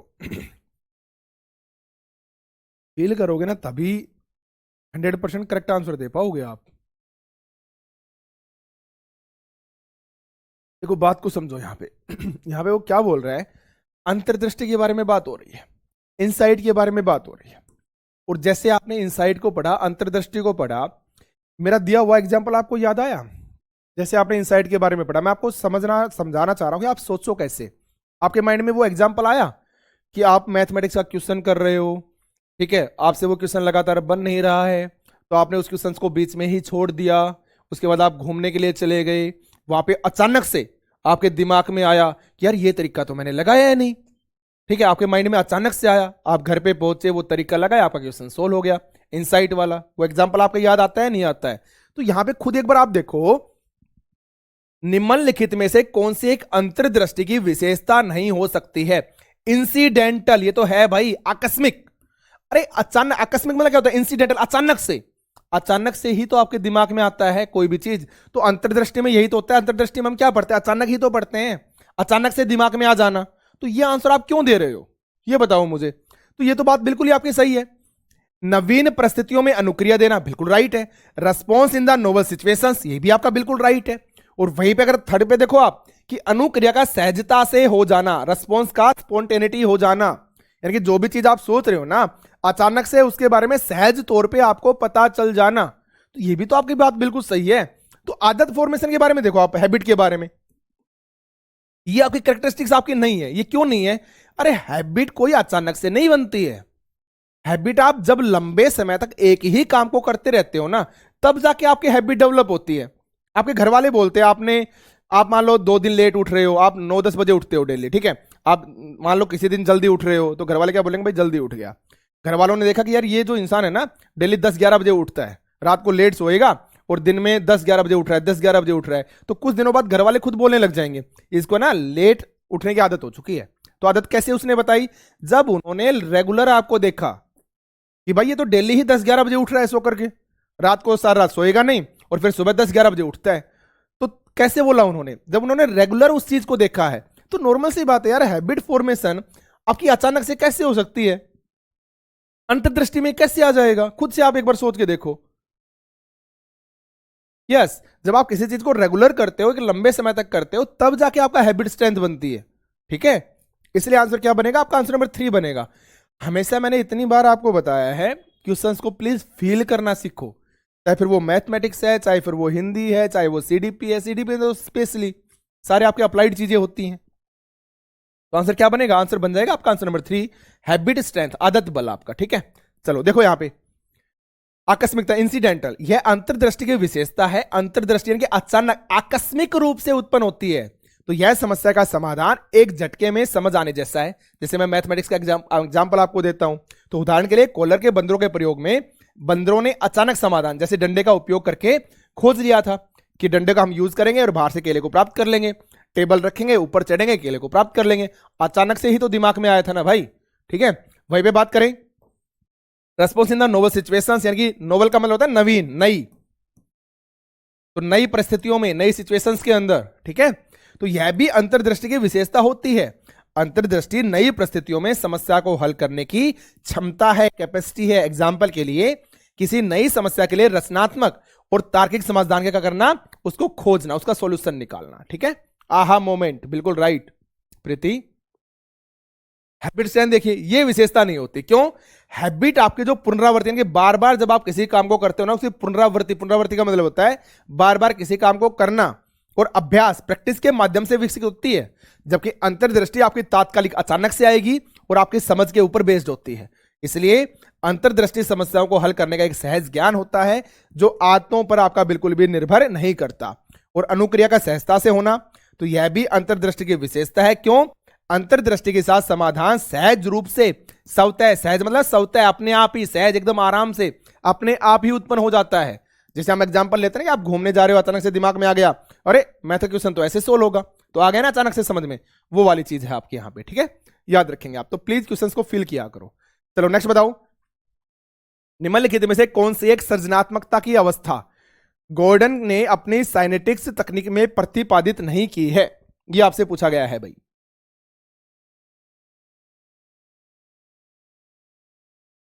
हाँ गुलशन शर्मा, मैं इस चीज को हमेशा बोलता हूँ, इस लाइन को हमेशा बोलता हूं, जब भी पहली बार में क्वेश्चन समझ में ना आए ना, तुक्का मत मारना, 2 बार पढ़ लो क्वेश्चन को, 100% समझ में आ जाएगा, ठीक है।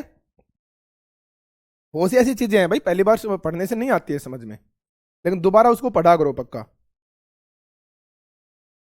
फिर गलत होने के चांस कम हो जाते हैं धीरे धीरे आपके।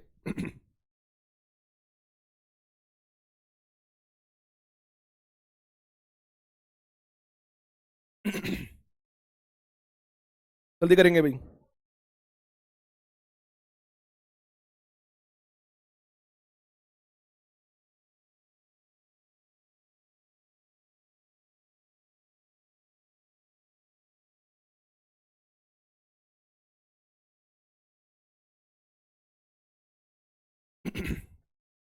देखो इस क्वेश्चन को भाई थोड़ा सा आप डाउट में रख लेना, डाउट में रख लेने मैं इसलिए बोल रहा हूं क्योंकि यहाँ पे जो इसका आंसर दिया गया है ना, वो दिया गया है फाइंडिंग समथिंग सिमिलर, यानी समान वस्तु की क्या करना, खोज करना। जबकि एक्चुअल में ये उनकी साइनिंग टेक्निक के अंदर आपका दिया गया है, डिफरमेंट कहीं ना कहीं आपका नहीं दिया गया। तो आंसर आई थिंक आपका थर्ड होना चाहिए, तो इसको थोड़ा सा डाउट में रख लेना, एक बार और थोड़ा सा डिटेल में इसको देखूंगा, देन उसके बाद ये आपको बताऊंगा। क्योंकि जब हम इसके बारे में बात करते हैं ना कि साइनेटिक्स थ्योरी के बारे में, कि डिटेचमेंट इन्वॉल्वमेंट के बारे में बात करते हैं, डिटेचमेंट इन्वॉल्वमेंट यानी कि संबंधता, अंतर्भाविता, इसके बारे में ये बात करते हैं। इस अवस्था में व्यक्ति समस्या से मानसिक और भावनात्मक दूरी बना लेता है। उद्देश्य क्या होता है? समस्या को नए दृष्टिकोण से देखना और समाधान खोजने के लिए रचनात्मकता को प्रेरित करना, ठीक है। आगे देखें, फाइंडिंग सिमिलरिटी, यानी कि जो भी सिमिलर चीजें होंगी ना, आप उनके बीच में क्या करोगे, समानता ढूंढोगे और उनके बीच में संबंध स्थापित करने की कोशिश करोगे, तो ये भी आपका सही है। वहीं पे कॉन्सेप्ट फॉर्मेशन के बारे में बात करते हैं, तो इस चरण में उत्पन्न विचारों को व्यवस्थित और संरचित आपका किया जाता है। कॉन्सेप्ट फॉर्मेशन आपका किया जाता है, यह रचनात्मक प्रक्रिया को तार्किक और उपयोगी समाधान में बदलने का कार्य करता है। और फाइंडिंग समथिंग यूजफुल, ये भी क्या होता है, इसका कहीं ना कहीं पार्ट आपका होता ही है, ठीक है। तो इसलिए इस क्वेश्चन में थोड़ा सा डाउट है, तो इसको थोड़ा सा आप लगा लेना भाई, ठीक है। डिफरमेंट को देखें तो डिफरमेंट का मतलब होता क्या एक्चुअल में, टालना या किसी चीज को स्थगित कर देना, ठीक है, रोक देना या टाल देना। रचनात्मकता में यह कभी कभी औपचारिक रूप से उपयोग किया जा सकता है, जैसे कि किसी विचार को तत्काल निर्णय लेने से बचाने के लिए समय देना, लेकिन यह गॉर्डन की तकनीक में औपचारिक या मुख्य चरण के रूप में आपका शामिल नहीं था। तो इसलिए शायद हमें यह होना चाहिए, ठीक है, याद रखें भाई, इसको थोड़ा डाउट में लगा लेना। चलो नेक्स्ट बताओ, नेक्स्ट आपके सामने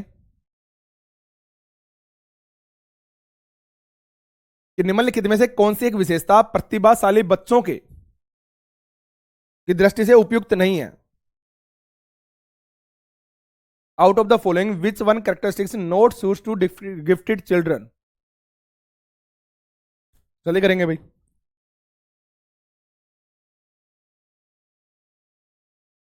कोई बात नहीं पवित्र, जल्दी आंसर करेंगे भाई। कौन सी ऐसी विशेषता है जो प्रतिभाशाली बच्चों की दृष्टि से सही नहीं है?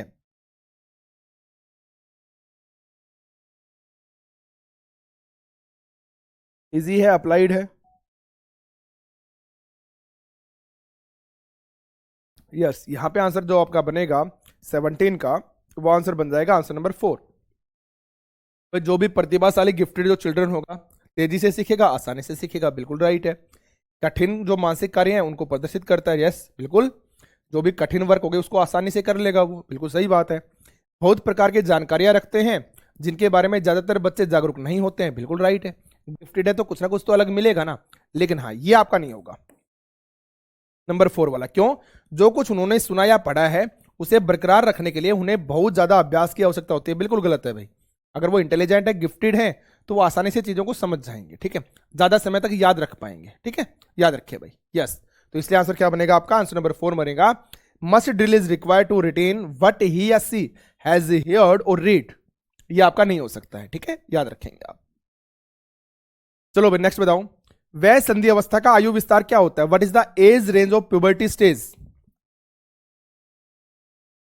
As range of puberty stage, यहां पे आपका आंसर क्या बनेगा? 18 का, बिल्कुल राइट है आप सभी। आंसर बन जाएगा आंसर नंबर 3। क्यों प्यूबर्टी के बारे में हम बात करते हैं ना, लगभग आपके 12 साल के आसपास आप बोल सकते हो, 12 से 13, उसके बाद आप एडोलोसेंस की तरफ चलते जाते हो, 18 साल की तरफ चलते जाते हो, है ना, ऐसा ही होता है ना। तो आंसर आपका क्या बनेगा? आपका आंसर नंबर 3 बन जाएगा, 11 से 16 साल, ठीक है। ये तो याद करने की जरूरत नहीं है, आपको अच्छे से याद है। चलो भाई नेक्स्ट बताओ, निम्नलिखित में से कौन सा एक बुद्धि के निष्पादन परीक्षण, निष्पादन का मतलब होता है परफॉर्मेंस टेस्ट, परफॉर्मेंस टेस्ट का प्रकार नहीं है? जल्दी करेंगे भाई, कौन सा प्रकार नहीं है? आंसर बनेगा आपका आंसर नंबर 1। अरे जब भी सीडीपी को करो भाई, जरूरी नहीं है आपको चारों का ऑप्शन पता हो, चारों के बारे में आपको पता हो।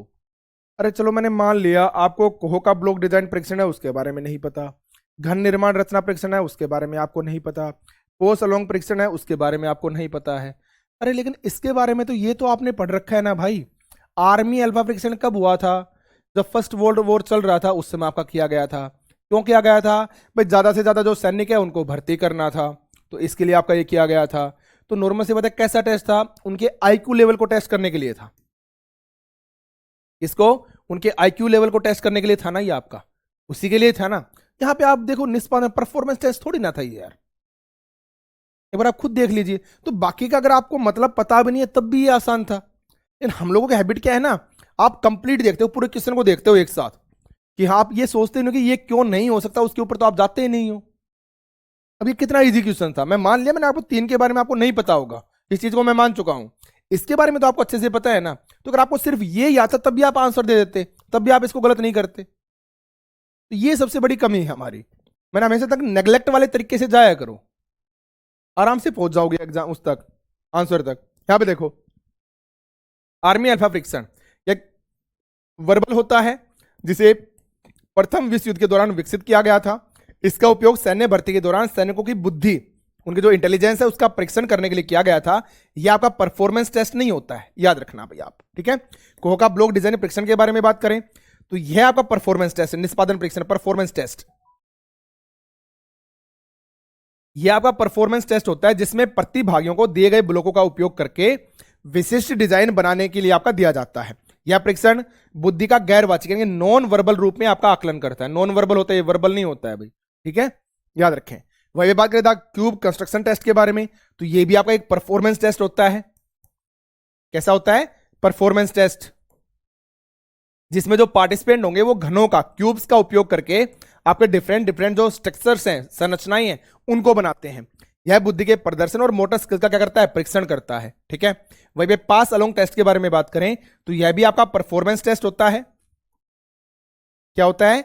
यह भी आपका परफॉर्मेंस टेस्ट होता है, जिसमें जो आपके पार्टिसिपेंट हैं एक डिजाइन को खांचे में फिट करने के लिए टाइल्स या अन्य सामग्री को इधर उधर करते रहते हैं पास अलोंग टेस्ट के अंदर। और यह परीक्षण भी कैसा होता है? आपका नॉन वर्बल होता है, ठीक है। नॉन वर्बल बुद्धि का क्या करता है? ये आपका आकलन करता है। इसको आप अच्छे से याद रखेंगे भाई, ठीक है। चलिए आगे बढ़े, नेक्स्ट बताओ भाई।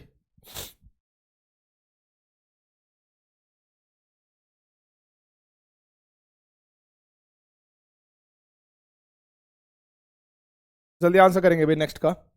जीन पियाजे के अनुसार बच्चा किस आयु वर्ग में अमूर्त तर्क विकसित करता है? एकदम इजी है, बच्चों वाला है। अमूर्त तर्क, एब्स्ट्रैक्ट थिंकिंग कब करेगा? लोग कहते हैं कि एग्जाम क्रैक नहीं होता, एग्जाम क्रैक नहीं होता। अरे मैं पीवाई क्यों करवा रहा हूँ? एक ऐसी चीज बता दो जो हमने हमारे बैच के अंदर ना पढ़ी हो, एक ऐसी चीज बता दो जो आपने ना पढ़ी हो, ना देखी हो। और हमेशा याद रखना, कोई भी जब एग्जाम को आप क्रैक करते हो ना, आप 70 to 80% भी एकदम राइट क्वेश्चन करके आ जाते हो ना, तब भी आपको कोई नहीं रोक सकता है। क्योंकि 20% चीजें अगर आप छोड़ भी आते हो, नहीं भी करते हो ना, तब भी आप आगे ही मिलोगे। लेकिन हमारी कमी क्या होती है? सब कुछ तो हम करने की कोशिश करते हैं और उस सब कुछ के चक्कर में रिवीजन करते नहीं है। रिवीजन करेंगे एक बार, 1.5 बार, बात खत्म, बोलो हो गया सिलेबस, और फिर वो इतना ही याद रहता है। और मैं हमेशा काम करता हूं रिवीजन के ऊपर, मैक्सिमम से मैक्सिमम रिवीजन करवाना। और वही सबसे बड़ी हमारी कमी होती है जो हम नहीं करते हैं।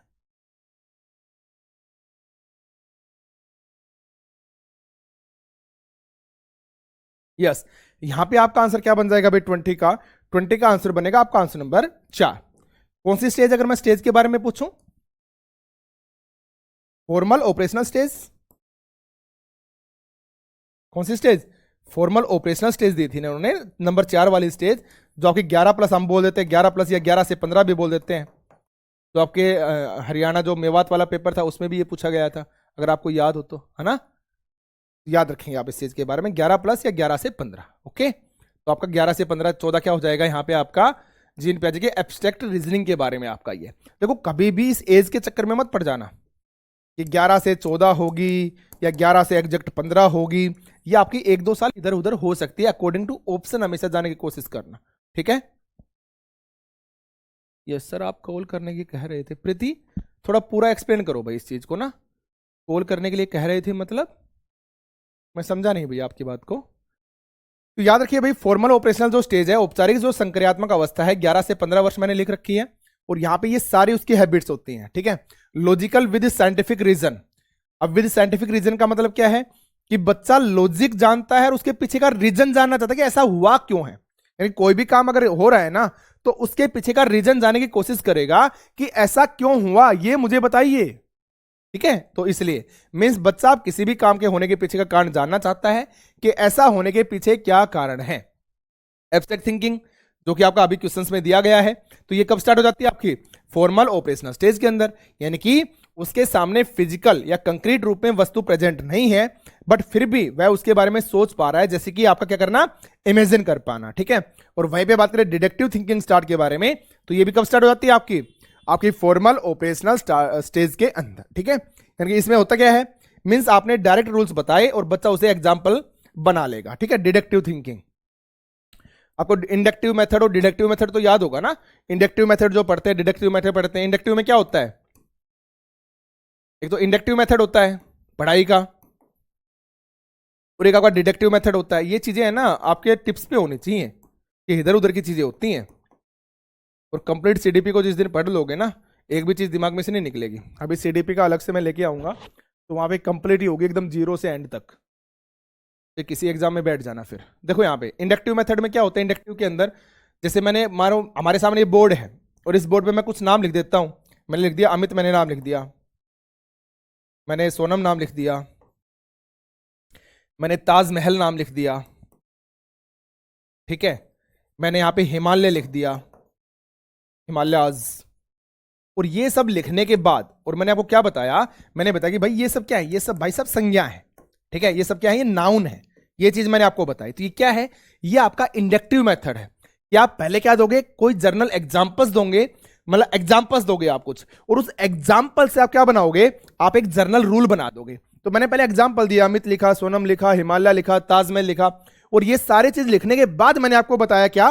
कि क्या है भाई? ये नाउन है। तो इन सब चीजों से मैंने एक जर्नल रूल बना दिया ना, तो इसको हम इंडक्टिव मेथड बोलते हैं। डिडक्टिव क्या होगा? डिडक्टिव के बारे में अगर बात करें, डिडक्टिव मेथड के बारे में, तो डिडक्टिव क्या होता है? डिडक्टिव का मतलब होता है कि पहले मैं आपको फॉर्मूला बताऊं। जैसे मैंने आपको बताया a+b का होल स्क्वायर बता दिया मैंने, कि भाई a+b का होल स्क्वायर होता है a² प्लस में b² प्लस में 2ab। मैंने पहले आपको ये बताया। अब उसके बाद मैंने क्या दिया? कि आपको एग्जांपल दिया कि भाई 4 + 5 का होल स्क्वायर सोल्व करके बताओ मुझे आप। तो तब आप इसको सोल्व करके बताओगे इस फॉर्मूला की हेल्प से, क्योंकि पहले आपको मैंने फॉर्मूला बता दिया, ठीक है, तरीका बता दिया, और उसके बाद मैं आपसे क्या ले रहा हूं, कोई एग्जांपल सोल्व करवा रहा हूं। तो ये आपका डिडक्टिव में आता है, याद रखेंगे आप, ठीक है। यस, बताओ भाई कि यह किसने कहा था कि एक व्यक्ति उसी अनुपात में बुद्धिमान होता है जितना वह अमूर्त रूप से चिंतन की क्षमता रखता है। जल्दी आंसर करेंगे भाई 21 का। यस, आंसर क्या बनेगा आपका, आंसर नंबर आपका फर्स्ट बन जाएगा, टर्मन। क्या बनेगा आपका, टर्मन बन जाएगा, ठीक है, याद रखेंगे आप। चलो नेक्स्ट बताओ, बच्चों के भीतर छुपे सांवेगिक घुटन एवं शक्तियों को बाहर निकालने की जो प्रक्रिया है उसको आप क्या कहोगे, वो क्या कहलाती है? What is the process of releasing the hidden emotional suffocation and powers inside the children called, उसे आप क्या कहोगे? इमोशनल स्टेबिलिटी कहोगे, इमोशनल सेंसिटिविटी कहोगे, इमोशनल कैथरेसिस कहोगे, या इमोशनल कंपिटेंसी कहोगे? आप उसे क्या कहोगे?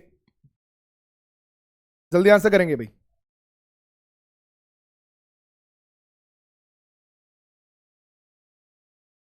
क्वेश्चन नंबर 22, जल्दी करें भाई।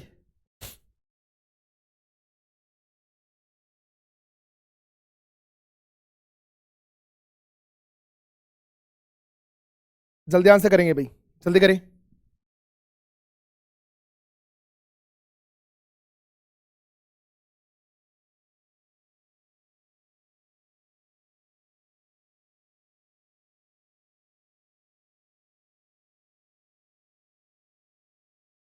जल्दी करो। यस, 22 का जो भैया आपका आंसर बनेगा ना, वो आंसर बनेगा आपका आंसर नंबर 3। इसे बोला जाता है इमोशनल कैथरेसिस, ठीक है। यानी कि जो भी आपके इमोशंस हैं ना, जो भी आप सोच रहे हो, जो भी आपके अंदर उतार चढ़ाव चल रहे हैं अपनी फीलिंग्स को लेके, इमोशंस को लेके, तो जब आप वो उसको सबके सामने निकालते हो ना, तो वो प्रक्रिया क्या कहलाती है, आपकी इमोशनल कैथरेसिस कहलाती है। याद रखना आप इस बात को बहुत ही अच्छे से, क्या कहलाती है, इमोशनल कैथरेसिस, उस प्रक्रिया को हम बोलते हैं, ठीक है। चलो आगे बढ़े। यहां पे देखो सारी चीजों के बारे में कि इमोशनल स्टेबिलिटी क्या होती है। इसका अर्थ है, इसका तात्पर्य है व्यक्ति की भावनात्मक संतुलन बनाए रखना, यानी आपके इमोशनली क्या हो, बैलेंस्ड हो। इमोशनली क्या हो, आप बैलेंस्ड हो, आप बैलेंस्ड हो भाई, आपने संतुलन कंप्लीटली बना रहा, आप स्टेबल हो। आप ऐसे नहीं कि किसी के भड़काने से आप भड़क जाओगे, किसी कहने से आपको गुस्सा आ जाएगा, आप इमोशनली बहुत ही स्टेबल हो, ठीक है। यह भावनाओं के प्रबंधन और नियंत्रित करने की प्रक्रिया है, लेकिन इसमें घुटन को बाहर निकालने का संदर्भ में आपका ये नहीं हो सकता, ठीक है। इस लास्ट वाली लाइन को याद मत रखा करो, चाहिए, ठीक है। क्या होता है आपका इमोशनल स्टेबिलिटी, क्या आप इमोशनली बहुत ही स्टेबल हैं, कोई भी काम, कोई भी डिसीजन आप लेते हैं तो आप पूरे मैनेजमेंट के साथ, पूरे प्रबंधन के साथ लेते हैं, बहुत ही सोच समझकर आप लेते हैं और बहुत ही कंट्रोल्ड हैं, ठीक है। क्या आप ऐसे ही भावुक होकर कोई भी डिसीजन नहीं लोगे, तो इमोशनली स्टेबल हो गए आप। वहीं पे बात करें इमोशनल सेंसिटिविटी के बारे में, तो यह किसी व्यक्ति के भावनात्मक संकेतों को पहचानने और समझने की क्षमता को संदर्भित करता है, उसको दर्शाता है।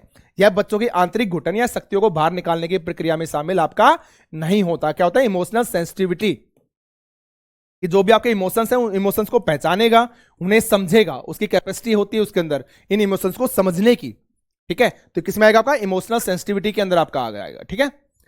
क्वेश्चन के चक्कर में रोटी जल गई, कोई बात नहीं भाई। अच्छा, एक आपका इमोशनल कैथरेसिस जो हमने अभी बात की है, तो ये आपका राइट आंसर बनेगा। क्यों, सामूहिक विरेचन जिसे बोलते हैं, इमोशनल कैथरेसिस जिसे बोलते हैं, इसका मतलब होता है अंदर दबे हुए भावनात्मक घुटन, जो आपके सफोकेशन है, जो इमोशनली आप अंदर से फील कर रहे हैं, जैसे कि आपका गुस्सा है, आपका दुख है, आपका तनाव है, उसको बाहर निकालना क्या कहलाता है, इमोशनल कैथरेसिस कहलाता है। यह प्रक्रिया बच्चों को अपनी भावनाओं को व्यक्त करने और मानसिक संतुलन पाने में मदद करती है। उदाहरण के लिए तौर पर रोना, गुस्सा जाहिर करना, या कला या नाटक के माध्यम से भावनाओं को बाहर निकालना। बच्चों के बारे में छोड़िए, आप बड़ों के साथ भी तो है। हम हमेशा नहीं बोलते हैं कि अपनी जो चीजें हैं ना, उनको कभी भी अपने मन में मत रखा करो। एक आध आपका दोस्त ऐसा जरूर होना चाहिए जहां पे आप क्या करो, जिसके साथ आप हर चीज को शेयर कर सकते हो, अपने हर दुख को आप शेयर कर सकते हो, और करना भी चाहिए। काफी बार बोलते हैं ना, काफी बार क्या होता है कि चीजों का सोल्यूशन नहीं होता है, लेकिन एटलीस्ट आप जब दोस्त के साथ, अपने फ्रेंड के साथ उस चीज को शेयर कर लेते हो ना, तो आपको रिलैक्स जरूर फील हो सकता है, ठीक है। तो आप कोई भी गलत कदम उठाने से बच सकते हो, ठीक है ना। तो वो क्या है, बच्चों के साथ क्या, वो तो सबके साथ है। तो इमोशनल कैथरेसिस बहुत जरूरी है भाई।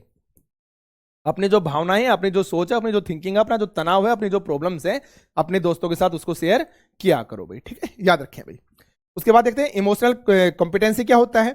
तो इसका तात्पर्य होता है कि अपनी भावनाओं को समझने और प्रबंधित करने की क्षमता, जो कि आपकी एक स्किल होती है। क्या होती है? एक स्किल होती है, लेकिन यह भी दबे हुए भावनाओं को बाहर निकालने की प्रक्रिया में शामिल आपकी नहीं होती है। यह होता है इमोशनल कॉम्पिटेंसी, याद रखेंगे आप। निम्नलिखित में से कौन सी एक गतिविधि जिज्ञासा, तो कि क्यूरियोसिटी जिसे आप बोलते हैं, जिज्ञासा मूल प्रवृत्ति को संतुष्ट करने के लिए उपयुक्त आपका नहीं है, वो आपसे पूछा गया है। आंसर यहां पे क्या बनेगा? आंसर बनेगा यहां पे आंसर नंबर फर्स्ट, कि कक्षा अथवा विद्यालय में गौरवपूर्ण स्थिति प्रदान करना। अच्छा एक बात बताओ, जिज्ञासा का मतलब क्या होता है? कि आप किसी भी चीज को जानने के लिए बहुत ही जिज्ञासु हैं, आप क्यूरियस हैं बहुत सी चीजों के बारे में जानने के लिए। तो आप क्या करोगे? विद्यार्थियों के प्रश्नों के उत्तर देना। भाई जो आपका स्टूडेंट है वो बहुत ही जिज्ञासु है, वो इस क्वेश्चन का आंसर जानना चाहता है। तो अगर आप उसके क्वेश्चंस का आंसर दे दोगे तो उसकी जो जिज्ञासु था, जो क्यूरियोसिटी थी उसके अंदर, वो शांत हो जाएगी ना, वो संतुष्ट हो जाएगी ना। जैसे ही आपने उसके क्वेश्चन का आंसर दे दिया, उसको अपना आंसर मिल गया, तो वो उसको जानने के लिए जो जिज्ञासु प्रवृत्ति दिखा रहा था, जो क्यूरियस दिखा रहा था, वो क्यूरियोसिटी वो आपकी कम नहीं हो जाएगी, संतुष्ट हो गई। बिल्कुल सही बात है। समस्या का समाधान, जब कोई भी समस्या है, कोई भी प्रॉब्लम है, जब उसका समाधान ही मिल जाएगा तो जो जिज्ञासुपन था वो कम ही तो होगा। भाई क्यूरियोसिटी का मतलब क्या आता है? कि आपके माइंड में चल रहा है कि यार मैं इस खिलौने को ना खोल के देखूं, इसके अंदर क्या है, इसके अंदर क्या है, इसके अंदर क्या है। और जैसे आप उस खिलौने को खोल के देख लेते हो, आपको पता चल जाता है कि भाई इसके अंदर तो ये चीजें हैं। और आपका जो जिज्ञासु प्रवृत्ति थी कि इसको खोल के देखूंगा, वो क्या हो गई? आपके अपने आप डाउन नहीं हो गई। तो उस तरीके से आप सोचिए ना।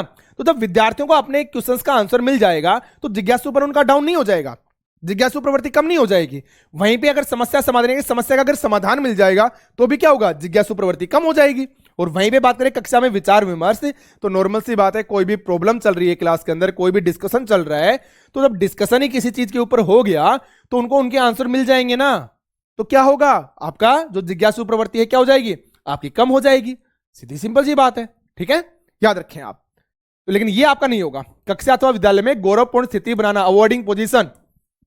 भाई कोई क्लास के अंदर टॉप कर रहा है, कोई बहुत अच्छे नंबर मार्क्स लेके आ रहा है, आप उसको इनाम वगैरह दे रहे हो, तो उसे जिज्ञासु प्रवृत्ति का कोई लेना देना थोड़ी ना है, नहीं होगी उसे जिज्ञासु प्रवृत्ति कम आपकी। ठीक है, तो याद रखेंगे सेकंड भी सही है, थर्ड भी सही है, फोर भी सही है, लेकिन ये आपका सही नहीं है। और यहां पे आपका नोट ही पूछा था, इसलिए आंसर क्या बनेगा? आपका आंसर नंबर फर्स्ट बन जाएगा। ठीक है, तो यहां पे देख लीजिए आप, यह जिज्ञासा संतुष्ट करने की गतिविधि आपकी नहीं होती है। Awarding position in the class और स्कूल, यह छात्रों में प्रतिस्पर्धा बढ़ाएगी, कंपटीशन बढ़ाएगी और मान्यता की भावनाओं को प्रोत्साहित करता है, लेकिन यह जिज्ञासा यानी क्यूरियोसिटी को बढ़ावा देने या संतुष्ट करने के सीधे तौर पर उपयुक्त आपका बिल्कुल भी नहीं होता। यूज वहां पे आपका ये नहीं होता है। ठीक है, याद रखें आप।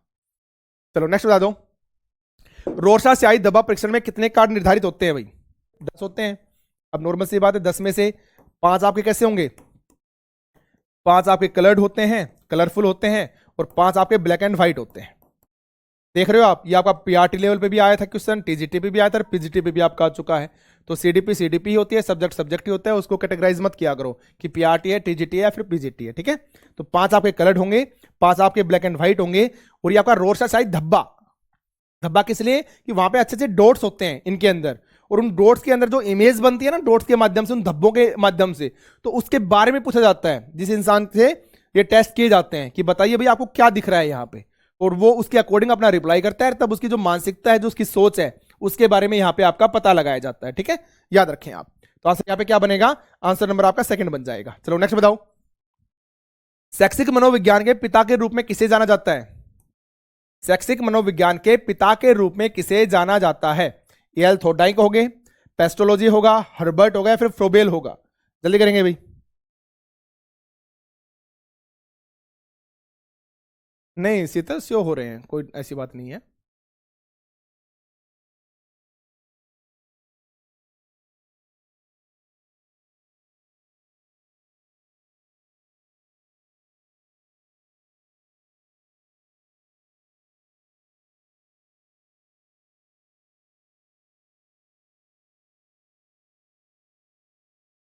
मोनिका बिल्कुल राइट बात है, 24 घंटे आप लोग करते हो काम, लेकिन फिर भी आप लोगों को क्या सुनने को मिलता है? अरे उन्हीं चीज़ों पे तो मैं बात करता हूँ। आपने बोला कि जो लेडीज है, जो वोमेन है, मैरिड वोमेन, वो 24 घंटे वर्क करती है। सर नो ड्यूटी नो बीमारी, बिल्कुल सही बात है आपकी। लेकिन फिर भी कभी बात आएगी ना रेस्पेक्ट के मामले में या काम के मामले में, तो नाम हमेशा आदमी का ही लिया जाएगा। क्यों? क्योंकि वो बाहर से कमा के लेके आता है, वो रुपए लेके आता है। और हमारे समाज में, हमारी सोसाइटी में मैक्सिमम है ना रुपए है ना जो उनको ही अहमियत दी जाती है। लेकिन उनको ये नहीं समझ में आता कि अगर लेडीज जो है घर में काम नहीं करेगी सुबह से शाम तक, तो वो बाहर जाके अच्छे तरीके से कमा कर भी नहीं ला पाएंगे, उनको घर की टेंशन रहेगी। तो घर की टेंशन जब आप संभाल लेते हो तभी तो इंसान बाहर कमाने जाता है, हस्बैंड या पुरुष जो भी है। लेकिन ये चीज़ें कोई नहीं समझ सकता है भाई। इसलिए तो मैं बोलता हूँ अपनी पढ़ाई पे फोकस करो, ताकि आप लोग भी रुपए कमा के लेके आए और आपकी भी वैल्यू रहे। घर का काम चाहे कितना भी कर लो, कोई नहीं बोलेगा कि हाँ ये कुछ करती हैं लाइफ में। यस, आंसर क्या बनेगा भाई आपका? आंसर बन जाएगा answer number first, EL Thorndike आपका आंसर बनेगा। ठीक है, देखो यहाँ पे ईएल थॉर्नडाइक को शैक्षिक मनोविज्ञान के पिता के रूप में जाना जाता है और उनके योगदान कुछ इस प्रकार हैं। लॉ ऑफ लर्निंग, उन्होंने कुछ सीखने के नियम दिए, आपको अच्छे से पता है कौन कौन सा? अभ्यास का नियम, लॉ ऑफ एक्सरसाइज, जिसके बारे में आपको काफी बार बताता हूं ना कि करत करत अभ्यास थे, जड़मती हो सुजान, रस्सी आवत जात है सर सिल पर पड़त निशान, यानी कि बार बार रस्सी आने से पत्थर के ऊपर भी क्या पड़ जाती है, उस सील के ऊपर भी क्या पड़ जाता है, आपका निशान पड़ जाता है। तो लॉ ऑफ एक्सरसाइज तो है आपका ये, कि जितनी आप किसी चीज की प्रैक्टिस करोगे ना उतनी ही वो क्या बनती जाएगी, आपका मजबूत वो चीज। ठीक है, वहीं पे प्रभाव का नियम के बारे में बात करें, लॉ ऑफ इफेक्ट के बारे में, तो मैंने आपको बताया था कि जो भी आप काम करते हो उसका अगर पॉजिटिव रिजल्ट आएगा तो उस काम को करने की जो पॉसिबिलिटी है वो बढ़ जाएगी। भाई नॉर्मल सी बात है ये तो। भाई आप टॉप किया है आपने किसी एग्जाम के अंदर, तो आपको प्रेज मिलेगी, आपकी तारीफ होगी, तो आप दोबारा कोशिश करोगे ना कि नेक्स्ट कोई भी एग्जाम हो उसमें आप फिर से टॉप करें, ऐसा ही तो आप करते हो ना। और वहीं पे अगर आप उस चीज का आपको नेगेटिव रिजल्ट मिलता है तो नेगेटिव का मतलब क्या हो गया कि उस काम को करने की जो पॉसिबिलिटी है वो क्या हो जाएगी, आपकी कम हो जाएगी। इसी को हम लॉ ऑफ इफेक्ट बोलते हैं। और वहीं पे लॉ ऑफ रेडीनेस, अब रेडीनेस के बारे में भी मैंने आपको बताया था, दो तरह से रेडी, आप फिजिकली तौर पे रेडी होनी चाहिए और क्या होना चाहिए, एंड आप मेंटली तौर पे भी रेडी होना चाहिए, कोग्निटिव लेवल जिसे आप बोलते हो। फिजिकली का मतलब कि अगर आपको फीवर है, आप बीमार है, तो आप अच्छे से काम नहीं कर पाओगे, सीधा सिंपल सा है। और मेंटली तौर का मतलब क्या होता है कि आप जिस लेवल के काम कर रहे हो ना उस लेवल का आपका दिमाग भी तो होना चाहिए ना। अगर मैं 5th क्लास के बच्चे को 12th या एमएससी लेवल का क्वेश्चन दे दूंगा तो वो कैसे कर पाएगा, वो कर ही नहीं सकता है। समझा गई बात? तो मेंटली भी रेडी होने चाहिए और फिजिकली भी आप रेडी होने चाहिए भाई। ठीक है, याद रखेंगे आप। वहीं पे पेस्टोलॉजी के बारे में बात करें तो पेस्टोलॉजी एक स्विस यानी कि स्विट्जरलैंड के शिक्षा शास्त्री थे जिन्होंने बाल केंद्रित शिक्षा और व्यवहारिक शिक्षा पर आपका जोर दिया था। ठीक है, चाइल्ड सेंटर्ड एजुकेशन, इसके ऊपर फोकस किया था। हर्बर्ट के बारे में बात करें तो उन्होंने शिक्षा शास्त्र यानी कि पेडागोजी और नैतिक शिक्षा, मोरल आपकी एजुकेशन जो होती है उसके ऊपर आपका काम किया था। और फ्रोबेल के बारे में बात करें तो कितना फेमस है इनका किंडरगार्टन एजुकेशन। किंडरगार्टन जो एजुकेशन है उसके ऊपर मेनली किसने काम किया था, आपके फ्रोबेल ने काम किया था। ठीक है, याद रखिए भाई। चलो नेक्स्ट बताओ, सोशियोमेट्रिक तकनीक का आविष्कार किसने किया था? Who invented the sociometric technique? J.E. Anderson होगा, J.L. मोरेनो होगा, E.B. हरलॉक होगा या फिर G.S. मोरोर होगा? यहां पे जो आपका आंसर बनेगा वो आंसर बनेगा answer number second, J.L. Moreno. J.L. Moreno ने क्या दिया है आपका, सोशियोमेट्रिक टेक्निक के बारे में मेनली आपकी बात की है। तो आंसर क्या बन जाएगा आपका, आंसर नंबर सेकंड बन जाएगा। ठीक है, तो J.L. मोरेनो ने सोशियोमेट्रिक तकनीक का आविष्कार किया है। यह तकनीक समूहों में सामाजिक संबंधों और उनकी संरचना को मापने के लिए आपकी विकसित की गई थी। इसका उपयोग यह समझने के लिए किया जाता है कि समूह में व्यक्ति एक दूसरे के साथ कैसे बातचीत करते हैं और उनके बीच के सामाजिक बंधन कैसे आपके बनते हैं और कैसे आपके टूटते हैं। तो सोसाइटी के बारे में आपकी बात हो गई ना, याद रखेंगे आप। ठीक है, J.L. मोरेनो। चलो नेक्स्ट बताओ, एरिक्सन के अनुसार व्यक्ति के मनोसामाजिक विकास की चौथी अवस्था कौन सी है भाई, फोर्थ स्टेज? एरिक्सन की जो साइको सोशल डेवलपमेंट थ्योरी है उसके अंदर फोर्थ नंबर की स्टेज आपकी कौन सी है, यह आपसे पूछा गया है। 27 का आंसर यहां पे क्या बनेगा भाई, आंसर बन जाएगा आपका answer number 3, industry versus inferiority. काफी बार इसके बारे में हम बात कर चुके हैं ना। यस, आंसर क्या बनेगा, आंसर नंबर आपका 3 बन जाएगा। ठीक है, देखो ये सारी स्टेज याद रख लेना भाई। ट्रस्ट वर्सेस मिस ट्रस्ट के बारे में बात करें तो जन्म से लगभग 1 वर्ष तक आपके होते हैं, 1 से 1.5 भी आप बोल सकते हैं। मैंने हमेशा बोला कि हमेशा कभी भी एज के अंदर मत फंसना। ठीक है, 1 से 3 वर्ष के बारे में बात करें तो autonomy versus same and doubt. उसके बाद हम बात करें इनिशिएटिव वर्सेस गिल्ट के बारे में तो ये आपका 3 से 6 वर्ष। इंडस्ट्री वर्सेस इन्फ्रियोरिटी के बारे में बात करें 6 से 12 वर्ष, जो आपके फोर्थ नंबर की जो स्टेज है ना 6 से 12। आइडेंटिटी वर्सेस रोल कंफ्यूजन के बारे में बात करें तो 5वें नंबर की स्टेज है। ये दोनों बहुत ज्यादा पूछी जाती हैं, कभी 5वें नंबर की पूछ लेता है, कभी 4थे नंबर की पूछ लेता है। ठीक है, याद रखें भाई। तो 12 से 18 वर्ष, उससे 20 से 40 वर्ष में आपकी इंटीमेसी वर्सेस आइसोलेशन आपका आ जाता है। 40 से 65 वर्ष में जनरेटिविटी वर्सेस स्टैग्नेशन आपका आ जाता है, और 65 वर्ष और उससे अधिक में इंटीग्रेटिव वर्सेस डेस्पेयर यानी कि निराशा। इसके बारे में आपको काफी बार बात करता हूं कि आप लोग जब जो आपके एम है, जो आप आज करना चाहते हो, और जब आप वो नहीं कर पाते हो ना, तो जब आप इस स्टेज में पहुंचते हैं तो आपको क्या हो जाता है, आप चिड़चिड़े बन जाते हैं। आप प्रैक्टिकल एग्जांपल ले लो, आपने काफी बार ऐसे देखे होंगे ना, कोई बुजुर्ग इंसान है, आप उसको राम रमी करते हैं, ठीक है, नमस्कार बोलते हैं, तो वो काफी बार वो नहीं लेता है, वो चिड़चिड़े मूड के टाइप का होता है। थोड़ा सा भी आपने उनके साथ मजाक कर लिया तो एकदम बहुत ज्यादा गुस्सा हो जाएंगे, बहुत ज्यादा बिरच जाएंगे। रीजन क्या है कि लाइफ में वो जो भी करना चाहते थे ना भाई, उसको वो सही तरीके से नहीं कर पाए, वो बहुत ज्यादा निराश है उस चीज को लेके। ठीक है, तो इस स्टेज में ना जाओ, उसके लिए अपना अभी से मेहनत कर लो, क्योंकि आदमी जब लास्ट टाइम में मरता है ना, तब उसके दिमाग में आता है कि मैंने यार अपनी जिंदगी में किया क्या है। ठीक है, वो चीजें बाद में ही याद आती हैं आपकी। तो यहाँ पे आंसर क्या बनेगा आपका, नंबर 4 वाली स्टेज है 6 से 12, इंडस्ट्री वर्सेस इन्फीरियरिटी। और एज ग्रुप भी याद रख लेना, इन दोनों स्टेज का तो 100%, क्योंकि आपकी अब तक यही काफी बार पूछी जा चुकी है। ठीक है, याद रखेंगे भाई। चलो नेक्स्ट बताओ, रोज के अनुसार विकास की कौन सी अवस्था को मिथ्या परिपक्वता अवस्था कहा जाता है? शैशवावस्था को, बाल्यावस्था को, किशोर अवस्था को, या फिर प्रौढ़ावस्था को? जल्दी करेंगे भाई, जल्दी करें भाई। यस, देखो 28 का जो आपका आंसर बनेगा, आंसर बन जाएगा आंसर नंबर 2 चाइल्डहुड। तो चाइल्डहुड आपका होता है, उसको मिथ्या परिपक्वता कहा जाता है। रीजन क्या है, यहां पे देखो, मिथ्या परिपक्वता का मतलब क्या होता है, इस अवस्था से है जिसमें बच्चे ऐसे कार्य या व्यवहार करते हैं जो उनकी उम्र के लिए आपके उपयुक्त नहीं होते हैं। बाल्यावस्था में बच्चे कई बार बड़े होने का नाटक करते हैं या वयस्कों जैसे कार्य करने के प्रयास करते हैं। यह व्यवहार उनके पर्यावरण, सामाजिक दबाव या अपेक्षाओं के कारण आपका हो सकता है। बाल्यावस्था में बच्चे अपने अनुभव और क्षमता की तुलना में अधिक परिपक्व, अधिक मैच्योर दिखने का प्रयास कर सकते हैं, लेकिन यह केवल दिखावा होता है, जिसे स्यूडो मैच्योरिटी कहा जाता है। याद रखेंगे आप इसके बारे में, इसलिए आंसर क्या बनेगा आपका, बाल्य अवस्था बन जाएगा। चलो भाई नेक्स्ट बता दो, जब कोई व्यक्ति अपने विचारों तथा क्रियाओं को किसी ऐसे दूसरे व्यक्ति के अनुरूप बनाना शुरू कर देता है जिसका वह अनुकरण करना चाहता है, तो इस प्रकार की क्रिया कौन से प्रकार की डिफेंस मैकेनिज्म कहलाती है? कौन सी युक्ति कहलाएगी, रक्षा युक्ति कहलाएगी?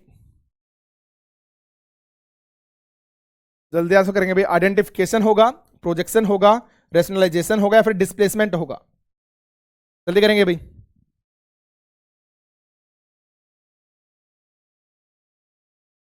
जल्दी करो। जब कोई व्यक्ति अपने विचारों तथा क्रियाओं को किसी ऐसे दूसरे व्यक्ति के अनुरूप बनाना चाहता है या शुरू कर देता है जिसका वह अनुकरण करना चाहता है, तो आंसर यहां पे उसके अकॉर्डिंग क्या बनेगा आपका भाई?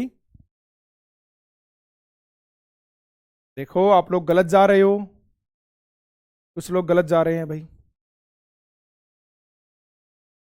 यस, यहां पे जो आपका आंसर बनेगा 29 में, वो आंसर बनेगा आंसर नंबर 1 आइडेंटिफिकेशन। अरे वो अपनी आइडेंटिटी तो ही ढूंढ रहा है, ऊपर देख लो आप, वो क्या कर रहा है, जब कोई व्यक्ति अपने विचारों या क्रियाओं को किसी ऐसे दूसरे व्यक्ति के अनुरूप बनाना चाहता है, वो अपनी आइडेंटिटी बना रहा है। किसी दूसरे व्यक्ति को देखते हुए वो अपनी खुद की आइडेंटिटी को तलाश रहा है, तो इसलिए आंसर क्या बनेगा, आइडेंटिफिकेशन ही तो बनेगा आपका। आप लोग डिस्प्लेसमेंट बता रहे हैं, अरे डिस्प्लेसमेंट मतलब ये थोड़ी ना होता है। डिस्प्लेसमेंट का मतलब होता है कि आप अपने गुस्से को, मान लो आपके बॉस ने आपको डांट दिया, तब बॉस के ऊपर तो गुस्सा कर नहीं सकते हो, तो अब उस गुस्से को कहां पे निकाल रहे हो, अपनी वाइफ पे, अपने बच्चों पे आप निकाल रहे हो, वो डिस्प्लेसमेंट होता है भाई। ठीक है, तो याद रखना भाई, इसलिए आपका आंसर क्या बनेगा, यहाँ पे आइडेंटिफिकेशन बनेगा, डिस्प्लेसमेंट नहीं बनेगा। काफी लोग 4 नंबर भी आंसर दे रहे हैं, जो कि आपका बिल्कुल ही गलत है। ठीक है, यस, अपना गुस्सा दूसरे पर निकालना, ये होता है डिस्प्लेसमेंट आपका। आइडेंटिफिकेशन क्या होता है, अपनी अपनी जो आइडेंटिटी है, अपनी जो पहचान है, उसको आप ढूंढ रहे होते हैं। ठीक है, यहां पे देखो, अगर आइडेंटिफिकेशन के बारे में बात करें तो मनोवैज्ञानिक प्रक्रिया है, बिल्कुल राइट है, जिसमें व्यक्ति अपने आप को किसी अन्य व्यक्ति के साथ जोड़ने या उसकी नकल करने का प्रयास करता है। आइडेंटिफिकेशन जैसे बात करते हैं ना, मान लो किसी को मान लो फैशन डिजाइनिंग पसंद है। ठीक है, अब वो फैशन डिजाइनिंग के फील्ड में तो है नहीं, लेकिन वो क्या करेगा, वो इंस्टाग्राम के ऊपर, फेसबुक के ऊपर, यूट्यूब के ऊपर क्या करेगा, वो ऐसे लोगों को फॉलो करेगा जो फैशन डिजाइनिंग से संबंधित है। ठीक है, कहीं पे कोई फैशन शो हुआ तो वो अपने यूट्यूब पेज के ऊपर उनकी फोटो डालेगा। ठीक है, तो वो क्या कर रहा है, वो वहां पे अपने आप को कनेक्ट करने की कोशिश कर रहा है उनके साथ, वो उनका हिस्सा समझने लगता है, अपने आप को अपनी आइडेंटिटी बना लेता है वो कि मैं भी फैशन डिजाइनिंग के फील्ड से हूं, ऐसा वो दिखाने की कोशिश करता है। तो आइडेंटिफिकेशन नहीं हो गया है, ठीक है, याद रखेंगे आप इस चीज को, जो मैंने बोला उसको याद ज्यादा रखा करो, ठीक है। व्यक्ति उस व्यक्ति के विचारों, भावनाओं या व्यवहारों को अपनाने की कोशिश करता है जिसकी वह प्रशंसा करता है या अनुसरण करना चाहता है।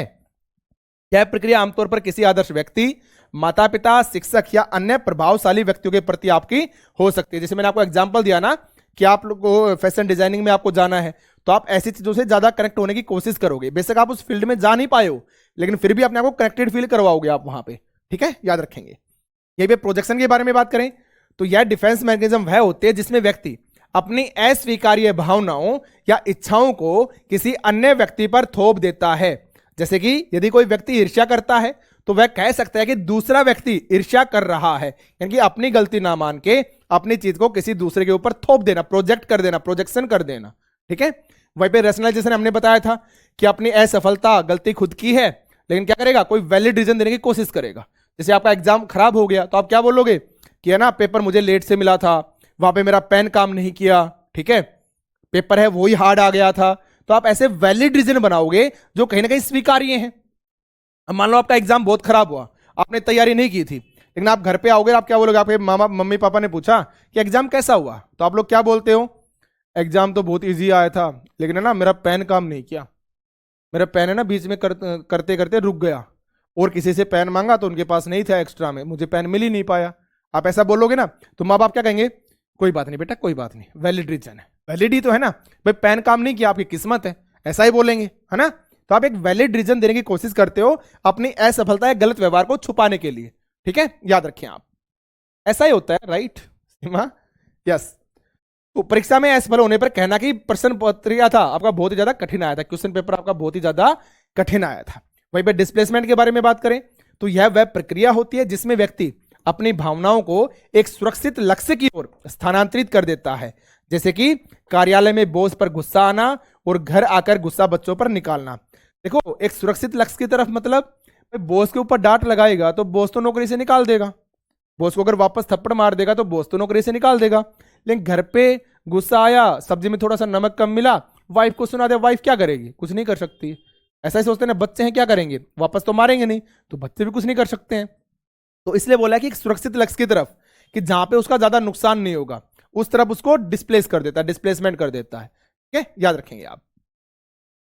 निम्नलिखित में से कौन सा बाल्य अवस्था का सामान्य भाषण विकार नहीं है, क्योंकि स्पीच डिसऑर्डर, आपकी भाषा से संबंधित, आपकी स्पीच से संबंधित डिसऑर्डर कौन सा इनमें से नहीं है।